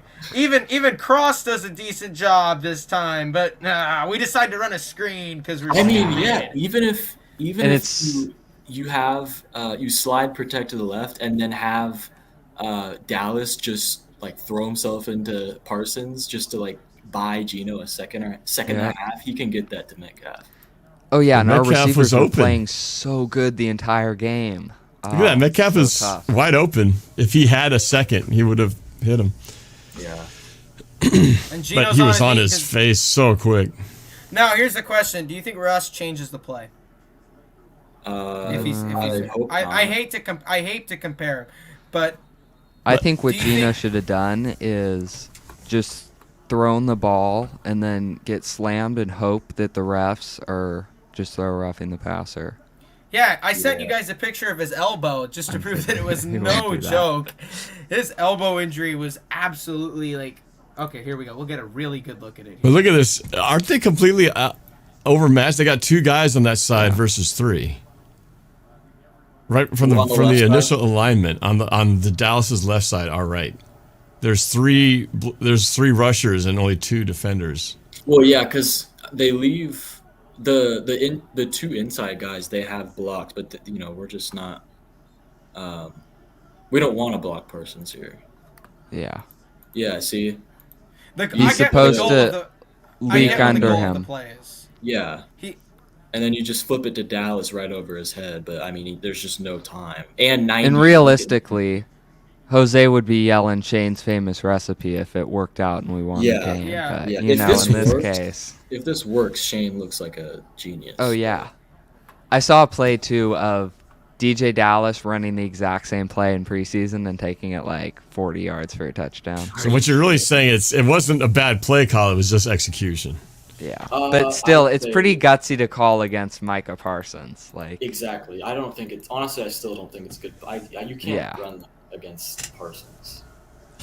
Maker, the reason we watch this isn't to torture ourselves, or at least I hope it's not to torture ourselves, but rather to kind of get some perspective as to, even for myself, it's easy to look at the result and just Checks go, and balances. man, that was a terrible play. Why did we do Quality this? control. It's But also, sometimes we learn a little something about, well, maybe it wasn't whose fault I thought it was.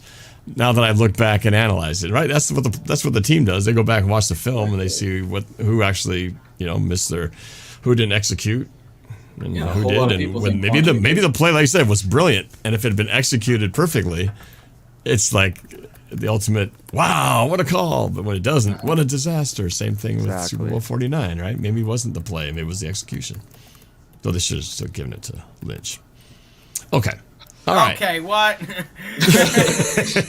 We're just letting everything out at this point. Yeah, All right, well, we're going to go through all of these quickly. We're going to have some fun with penalties. All right. Really quickly. Oh, okay. oh my What's- God. So, There's still you wanna- more. There's If another you wanna- chapter yet. If you All want right. to get angry, now is the time to get angry. Because here come the penalties, and we're going to see if they're justified or not. First one, right away, missed holding. There's nothing that you can say that doesn't convince me that this is holding. Oh, this is the one I was livid. Oh, I yeah. was Looking. livid. They're looking right at it too, and he's got all the time in the world. And I call out on my TV, holding. Witherspoon The makes the chokehold. tackle. That was Oh, third you down have- and that was third and long. Do you have the Bobby was sidearms? kind of throwing players this game. Like, hold on, keep the play going to Bobby's tackle. I ended up pausing Oh, it because yeah. I thought the rest of it was okay. not important. Hold on. I But no, look at that Oh. Bobby Wagner tackle. That's so funny. I like. Oh, He did that a couple Did not times. finish? no, it didn't. He It doesn't stopped come it. up. It, Call It won't the finish? flag. Yep, that's one. yeah. Do you Here's not have number- the sideline view though? No, I don't. No, Because okay. I felt like Yeah, that's fine. play number. I know Cameron's disappointed. Play number 2. This is Yeah, this is a foul on Reek Woolen. Mistimed Not his allowed jump. to touch him. Yeah. You cannot. Holy Just moly! turn around and catch the ball. You know, it does kind of suck that they took away, or it really sucks that they took away being able to challenge pass interference. Yeah. It's like they left it in for a year and then took it out. The problem with this play, is Reek Woolen mistimes his jump, so he's assuming that 18 is going to be up there with him in order to contest it, and both men were going to fall anyway. That's a really, really close. It's a judgment call, but I don't think it impedes enough where his hands are blocked. Yeah, absolutely. Go back to the sideline one, the sideline view.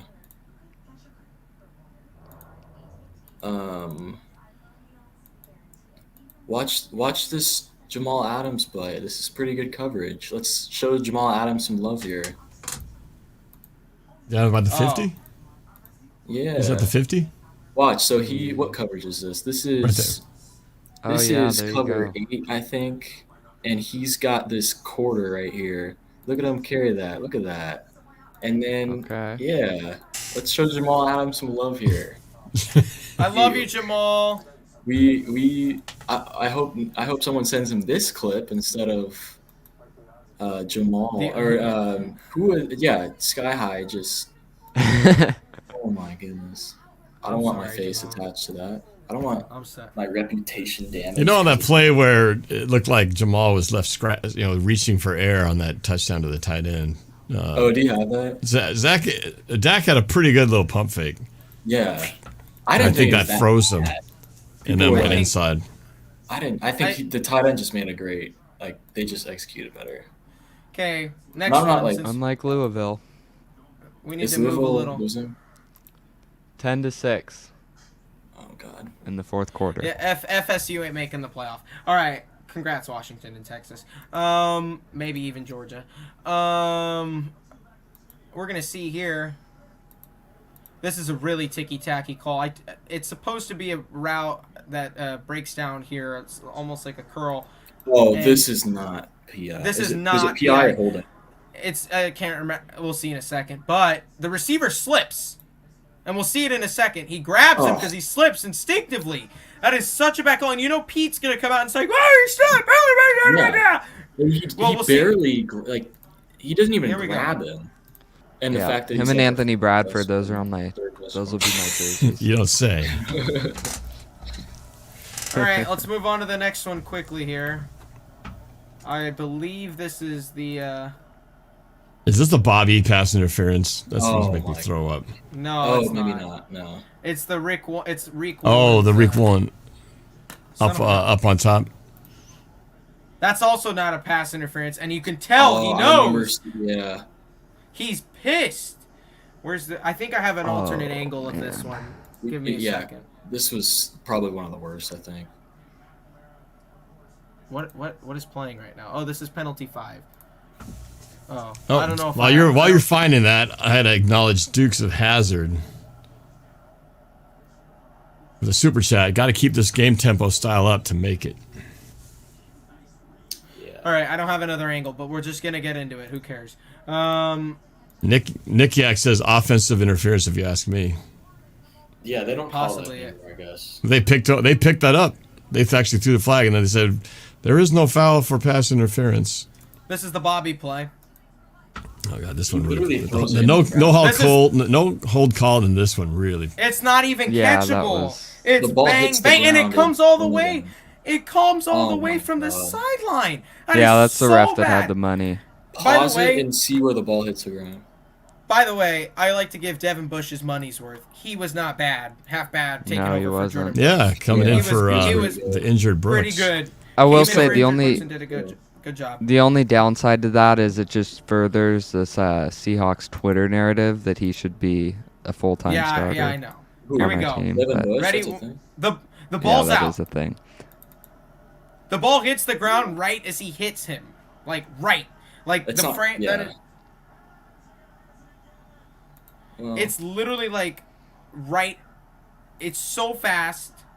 Yeah, but even And it's if, not even Yeah, catchable.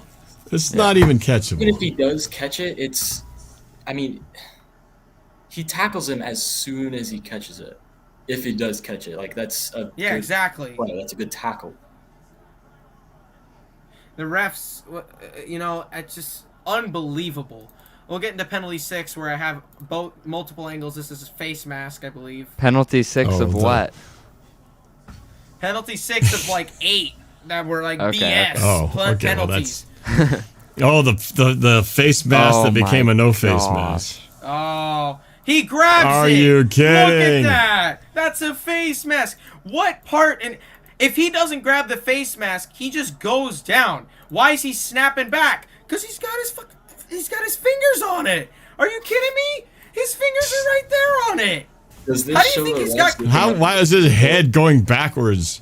Yeah, how is this kind of leverage? There's no way he doesn't have that kind of leverage without grabbing the freaking face mask. There is no foul for defensive face mask.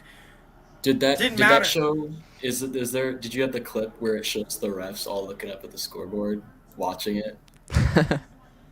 Probably not. I remember But- that. So I thought you can't do that. Like as a Yeah. ref, like you either stick with the call or Yeah, the call on the field, not review your See, own that's call. where I get mad at Pete Carroll sometimes when he challenges, and in the stadium they show it on the scoreboard before he throws the challenge, and it's Yeah. very obvious that it's like you're looking right at it. Yeah. Oh, though, don't they have people that tell him to throw the flag? Yeah, or there's supposed to be is that- guys Yeah, who are they do. scouting this out and looking at it way faster Okay. than any of us are. But still, Here we he has. go. I mean, he's got his Right. eyes. This was a killer. He almost gets beat on the double move, stays with him, puts his hand on the back to get leverage. He doesn't even grab him. Oh yeah. Throw it on that one as well. He's like, yeah, Such a joke. felt the coverage. Of course, Yeah, it's let's got to see be the it. photos. I think this is the one I have. Nope. Okay, here we go. This is it. Woolen, and you gotta love the speed. Here we go. He comes back in. That ball's underthrown. He's got his hand right there on the shoulder. It's not impeding whatsoever. He drops the He ball. drops the ball. I mean, that's so ticky-tacky. I can't... It is. And the It should ref be is so far. obvious. Yes. It should be, like, egregiously bad. That I think Right. Yeah. Where's the But that's just, it's egregious. It's awful. It's horrendous. Horrendous. Horrendous plays. And it's just, Yeah. it's unfortunate. I think we have a few more. And look, he reached and grabbed the flag right away. Freaking idiot. The ball's not even catchable either. But hey, guess what? This constitutes as pass interference now. It should be. Well, that's holding, I think. I don't think the ball was in the air yet. Nevertheless, that's one I had less of an issue with. There was plenty more that were worse than that. All right, and we've probably got the save the best for last. Oh, there's one. God. We're going 2 hours strong, guys. Best yes, for we are. last. This play should have been a sack, but guess what? It wasn't. Because guess what? He Oh. had his hand in the air. He was going to blow the whistle. Oh. He was going to blow the whistle. Both of them. Oh They my were running God. in to stop the play. They were running Like in in to the stop grass? the play. Yep. How They many were going to count how many seconds he's in the grasp? Oh, He let's breaks start free again. right after that. 1 Mississippi, One, 2 Mississippi, two. pretty much 2.5 seconds, and they're ready to blow this play dead. At first, when I He's first got saw his the mouth play, on the whistle. when I first saw the play and I was watching the game live, I thought it was Frank Clark, and I was so furious. Yeah. And then I'm like, it's Darrell Taylor, and I was a little less furious, but I was still pretty mad. It's another. That's a good move. I think he's just got to hit the weight room, to be honest. Yeah. I feel like that's. Should this have been a sack? Yeah. I mean, the refs had the hand up and blew the whistle. This guy's coming in to stop the play. You can't do that. You can't You can't act like the play's about to end and then go out and let it continue, right? Yeah. Because you've got people looking like the play's gonna stop. People are paying attention to the refs now at this point. 'cause Especially it's with gotta the be whole this draft. protection of the quarterback thing. You don't want to get this extra Right. penalty for being too rough on him. Exactly. And then he just lets go. He puts his hand right back down, lets it play, as if nothing happened. Man. Oh, yeah, he may have been out of bounds as well, but you know what? His eyes are all the way over here, and his foot looks really close to being out of bounds. But, hey, that's that. That is, we got through every single thing. It's a loss is a loss. A loss is a loss. We'll come back. But that pissed me off almost more than anything other than the last play. And it was just Well, it'll be nice to talk about a win next week. Exactly. Yeah, Niners. Okay. Niners. All right. Well, let's since we're going 2 hours strong. Keys of the game. Let's go to the keys to the game and the rematch against the 49ers in Santa Clara next week. And then we'll do our score predictions. So let's start with Cam since he's our guest. Yeah. Marcus, what you got? So on defense, I hope we go back to the Bear front because, I mean, last week they were living in 21, 22 personnel, and we're just, lining up as if they're in 11 for some reason. I still don't understand that. But I think we'll have a much easier time stopping the run doing that. And then on offense, just like clean up the sloppy play. Because, I mean, most of what we did on offense, why it was so bad, is because it was just sloppy play. Like, I think the second play of the game, people were talking about how DK got clamped but he just dropped the ball. And part of it's, it's a 4-day week for them, but I mean, so are the Niners. So just clean up the pre-snap penalties, sloppy play, make a tackle. And I think we'll be able to keep it within, 20 points this time. So, do you want my score prediction now? Norb, you're muted. Yeah. You're muted, Norb. We'll do our score predictions separately at the end. So keys to the game and then score predictions. Yeah. Okay. So all right. Yeah. Nick? Yeah. Okay, so what the Seahawks need to do in order to win, we'll start off on offense. They need to play smart football. They need to utilize what they did last week the Niners have a really good front seven. They need to get the ball out quick. They need to use the middle of the field. Also establish the running game. I mean, Ken Walker's coming back. You got Charbonnet, too, who's been playing well, although I am interested to see how his injury shows up in the reports. But no, play smart football. Just kind of do what you did last week. Abe Lucas and Charles Cross, don't get bullied like you did last week. So starting up front. Defensively, stopping Christian McCaffrey is huge. Containing the middle of the field, because that's really what they were killing us on when we were running those deep zones and they were just running crossers and killing us the entire game. And really try and get coverage sacks on Brock Purdy, because he does not need a lot of time to throw when his receivers are wide open crossing the middle of the field. Rush him, pressure him. That's how we win the game. Okay. Sky high. Keys to the game. I think offensively, we have to create a rhythm, tempo, consistency, get creative with the offense. Don't be afraid to pull out some stops here. I know we tried to run a trick play this past week. It didn't really work to the greatest. But, don't be afraid to pull out all the stops here. And what you want to do is first down, run the ball. Second down, run a second and medium play, and get into those third down and shorts, because this week we were amazing on third down. You cannot get into third down and longs. You cannot get into first down, second down, third down longs, period. You have to convert on third down if you're going to win a football game. If you want to have a remote chance to win, you have to have a incredible success rate against the Niners. You have to have an incredible success rate on third down. As for the defense, we were able to get a little bit of pressure to Brock Purdy. We need to be able to trust our guys. Our guys know what they need to do defensively. I remember hearing the mic'd up. Devin Witherspoon says he was so frustrated at the fact that they know what they were running. They know what they were running, but they kept getting beat. They weren't staying true to their assignments. Stay true to your assignments. Keep the Niners out of the middle of the field. Have your guys on a swivel, because everybody's going to be moving around, whether it's Samuel, Kittle, McCaffrey. You have to account for it.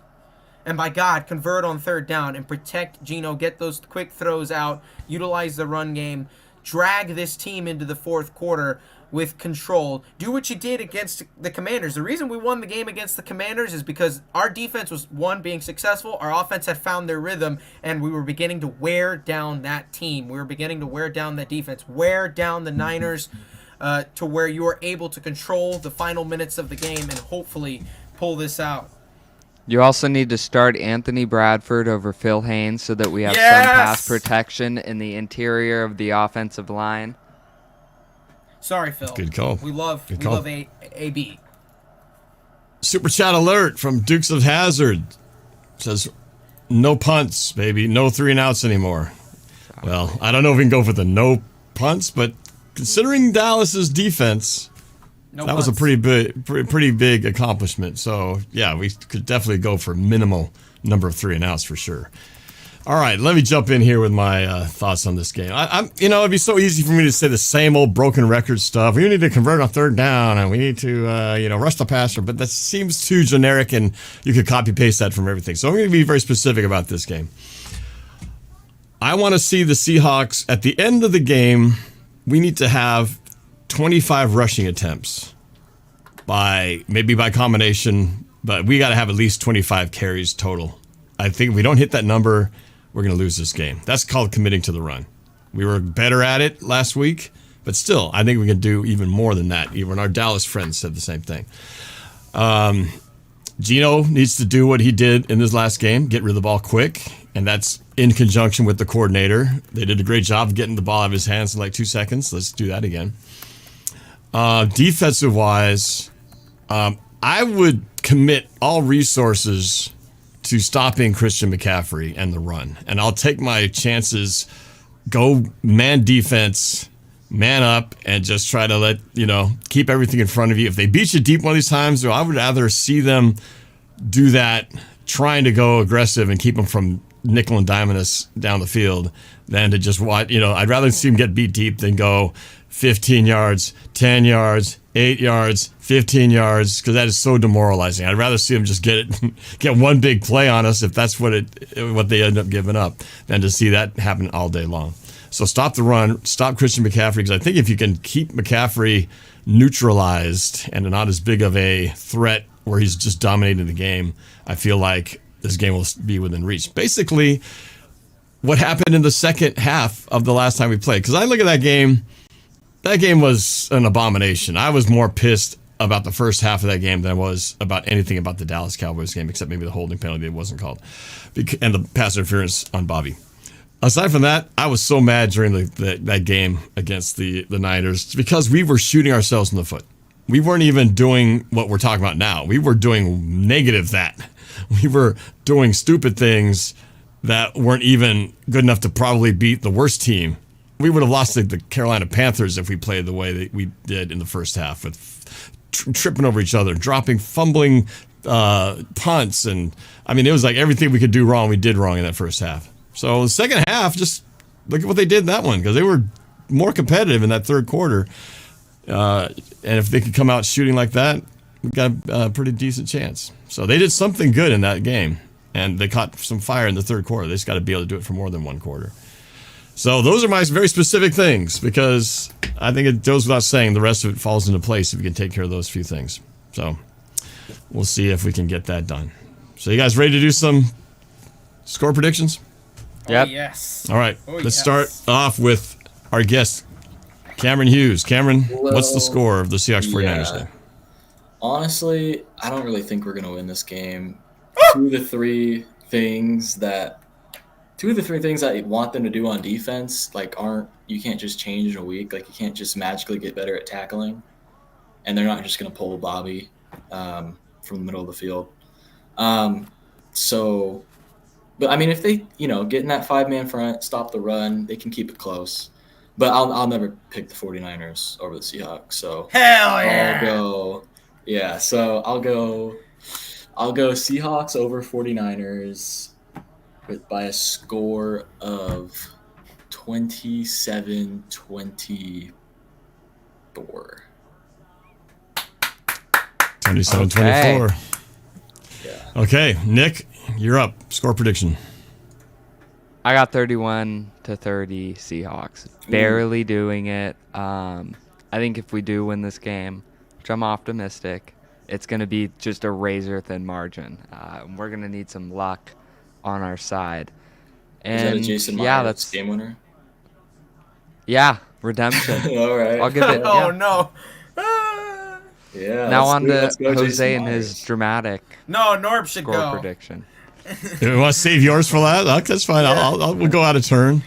But you know how I do mine. I always go back to what I did at the beginning of the season, even though my score prediction thing is way out of whack now. It's all messed up. Well, on this one, I can't even do the prediction myself because I'm going to have somebody else do it. This is my prediction for this game. I am going to try and remain optimistic here. My final... Oh, that is not. I like kicking butt and I cannot lie. Don't know why we even try. When the Hawks walk in, we'll put you in your place. With blood stains on your face, you are done. Like NorbFam's daughter's Honda. My Nicky Bosa eats up hot because your QB sucks. So Niners, Empire, the Fisco kick their butt. Just take it, kick it, kick that Seahawks butt. Niners are back.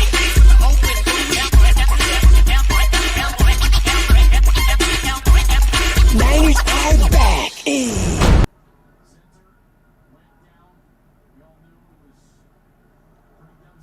How could you? That's wow. Wow. You're muted. I think you're muted. I am muted. I deserve to be muted after that. But hey, remember, I've never been one to say it's unrealistic for me to do a video where I say we're going to go 17-0 and win every single game. So I try to be realistic. And even when I'm realistic, it still seems like I'm too optimistic. So I had this game circled as a loss from the beginning of the year. And that doesn't mean I'm not rooting for the team. That doesn't mean I'm going to not root for them to win this one. I just don't think it's going to happen. What year did you have us going 14-2? Oh, so 2017 when we didn't make the playoffs. Oh, God. So you were on the Sheldon Richardson hype train, I guess. Yeah, that's right. That's right. Yes. Hey, you know, we should have been in the playoffs, and we should have. It was like this year. We should have won like 3 of those games at least. Yeah, Blair like, Walsh single-handedly kept us out of the playoffs. So, you know, I don't think I was that bad in my predictions. Yeah. Anyway, what did I say on my score? 28-20. 28-20. Yeah. I'm going to call SWAT there you on go. your house during the game, Norb. Hey. All right. So now you keep talking like that, Jose. Jamal Adams is going to call you back. No. All right. So that leaves the drama queen himself, Sky High Aviation. Look at that. I got my own transitions now. Oh, boy. This game, it's going to be nice. Look at me in the eyes when I'm talking to you, Brock Purdy. George Kittle. DK Metcalf's about to drop the people's elbow on you, George. And I'm going to tell you right now, this game's going to be wild. It's going to be insane. It's going to be the fourth quarter. The Niners and the Seahawks. The Seahawks have the ball down 27-20. They go down, they drive, they tie the game. Thanks to a Geno Smith back shoulder throw to DK Metcalf, working on none other than the trash can man himself, Charvarius Ward, the cheater himself. The Seahawks tie the game. It goes to overtime. Oh, my favorite. The Seahawks go out to have the coin flip. Drew Lock calls heads. It is tails. You have lost the toss. Well, guess what? We go out and we play defense. First down, Brock Purdy hands to McCaffrey, 2 yards. Second down, Brock Purdy over the middle, nearly intercepted by Quandre Diggs. Oh, he almost had it. It's third down. They try to run a screen. Out of time, he gets sacked. No, he doesn't. Darrell Taylor whiffs again. But Brock Purdy is scrambling. He looks down the field. Up for Samuel. No, Ayuk. Rowland gets the hand in and knocks it away. The Niners sidelines calling for PI. It's nothing. Wichnowski punts it away. By this time, DJ Dallas has already muffed it once in the second quarter, so he's not back returning kicks. It's none other than Tyler Lockett. Tyler Lockett, with the crowd waiting to see what he does in his returning kicks, fair catches it. So, the Seahawks have the ball. We are driving up to midfield, 3rd down and 3. It's Charbonnet and Walker standing next to each other. It's a handoff to Walker. Charbonnet, the lead blocker. Walker, up the gut, down the sideline for the win! Touchdown Seahawks! They walk it off. 33-27. We win the game and we're back in the game. Let's go! Let's go! 34-27. Mark it. We're gonna win. Mark it. Jamal Adams, I love you. We're gonna win it. Jamal, I stand with Jamal Adams. Join NorbFam. Cleet Blakeman sleep with one eye open. Seahawks win 33-27 in overtime. Ken Walker walks it off, and everybody can go to the toilet and release their alleviations right after. What? Because it will be a mental game. Watch it. Sky High. Sky High. Someone just called you a little Russell Wilson, and I think that's because you're living in your fantasy world. No, and you're the one who said that. You're the one who said that Jason Myers is gonna come and get kicked. Jason Myers should be cut. He should be cut from this team. We should sign someone like Rodrigo Blankenship to kick kicks for us. No. Let's not get too crazy here. Yeah. Traveler 79 says, Sky High, I need whatever you're smoking. Nothing. Look at my eyes. Oh. Nothing. Oh, God, this is too funny. Yes, Seahawks win. Credit where credit is due. Your fantasies, however far-fetched, are very detailed. That is that Quandre Diggs near interception really got me. Yeah. My heart was racing there. That was classic. That's good, man. Good job. I loved it. That was great. Thank you. I like how at the end Sky High was celebrating like he just watched it happen. Yeah. Probably bigger celebration here than in real life. Yeah, right. It actually does happen. Every time, it's been a tradition since 2020. Every time we score a touchdown, I just do the Cristiano Ronaldo celebration for some reason. Every time, it's so weird. Every time we score a touchdown, I go, yeah, whoa, Sue. It is such a weird tradition, but I've done it every time. So yeah, also Norb, when we leave the show, you should play your theme music. That like we did. As an out? As an out, it's amazing. I don't know if I'm prepared for that. I will do my best. Prepare for it, yes. Prepare for it. It's putting me on the spot. Oh man, so there you go. That's the official crazy predictions by us. One of us is going to be right. Yep. Three of you will be right, and one of me will be wrong. Yeah. Okay, Shots will be wrong. Hopefully. I'm never wrong. So where'd NorbCam go? I don't understand how Crisosimo and Norb just automatically switch. I never understood that. When I was young, there was a while where I thought it was two different people. Did you really? Yeah. Yes. You thought he had it. Some people still do. Norb's guy asked me, is that your ugly brother or something? Oh my gosh. I almost felt defensive. Like, wait a second, what? I'm the good-looking one. All right. Any last thoughts, gentlemen? Go Hawks. We're gonna win this game. We're gonna win this quarterback. Geno Smith is a good quarterback. You're gonna be going off at the end of the game when we win. After Jason Myers' game-winning field goal. Yeah, Jason Myers game winner. Victory lights. Yeah. Are you mentally prepared for a Jason Myers game loser, though? No, if he does that, I may personally have a conversation with Jason Myers. Yeah. We don't want to talk. We don't want to think about that.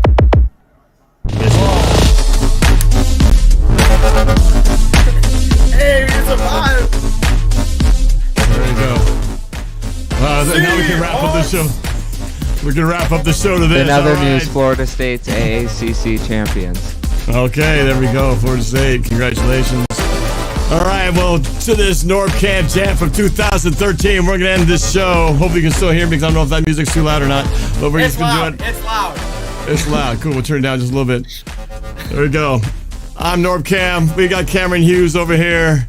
Nick LaBow Good down night, below. Seattle. And Sky High Aviation, who's officially lost it over here. Saying good night, everybody. Thanks for hanging out with us for the last 2.5 hours. We'll see what happens a week from Sunday. Norb. See you guys all soon. End it right at the beat. Here we go. Dun, dun, dun, dun, dun, dun. Seahawks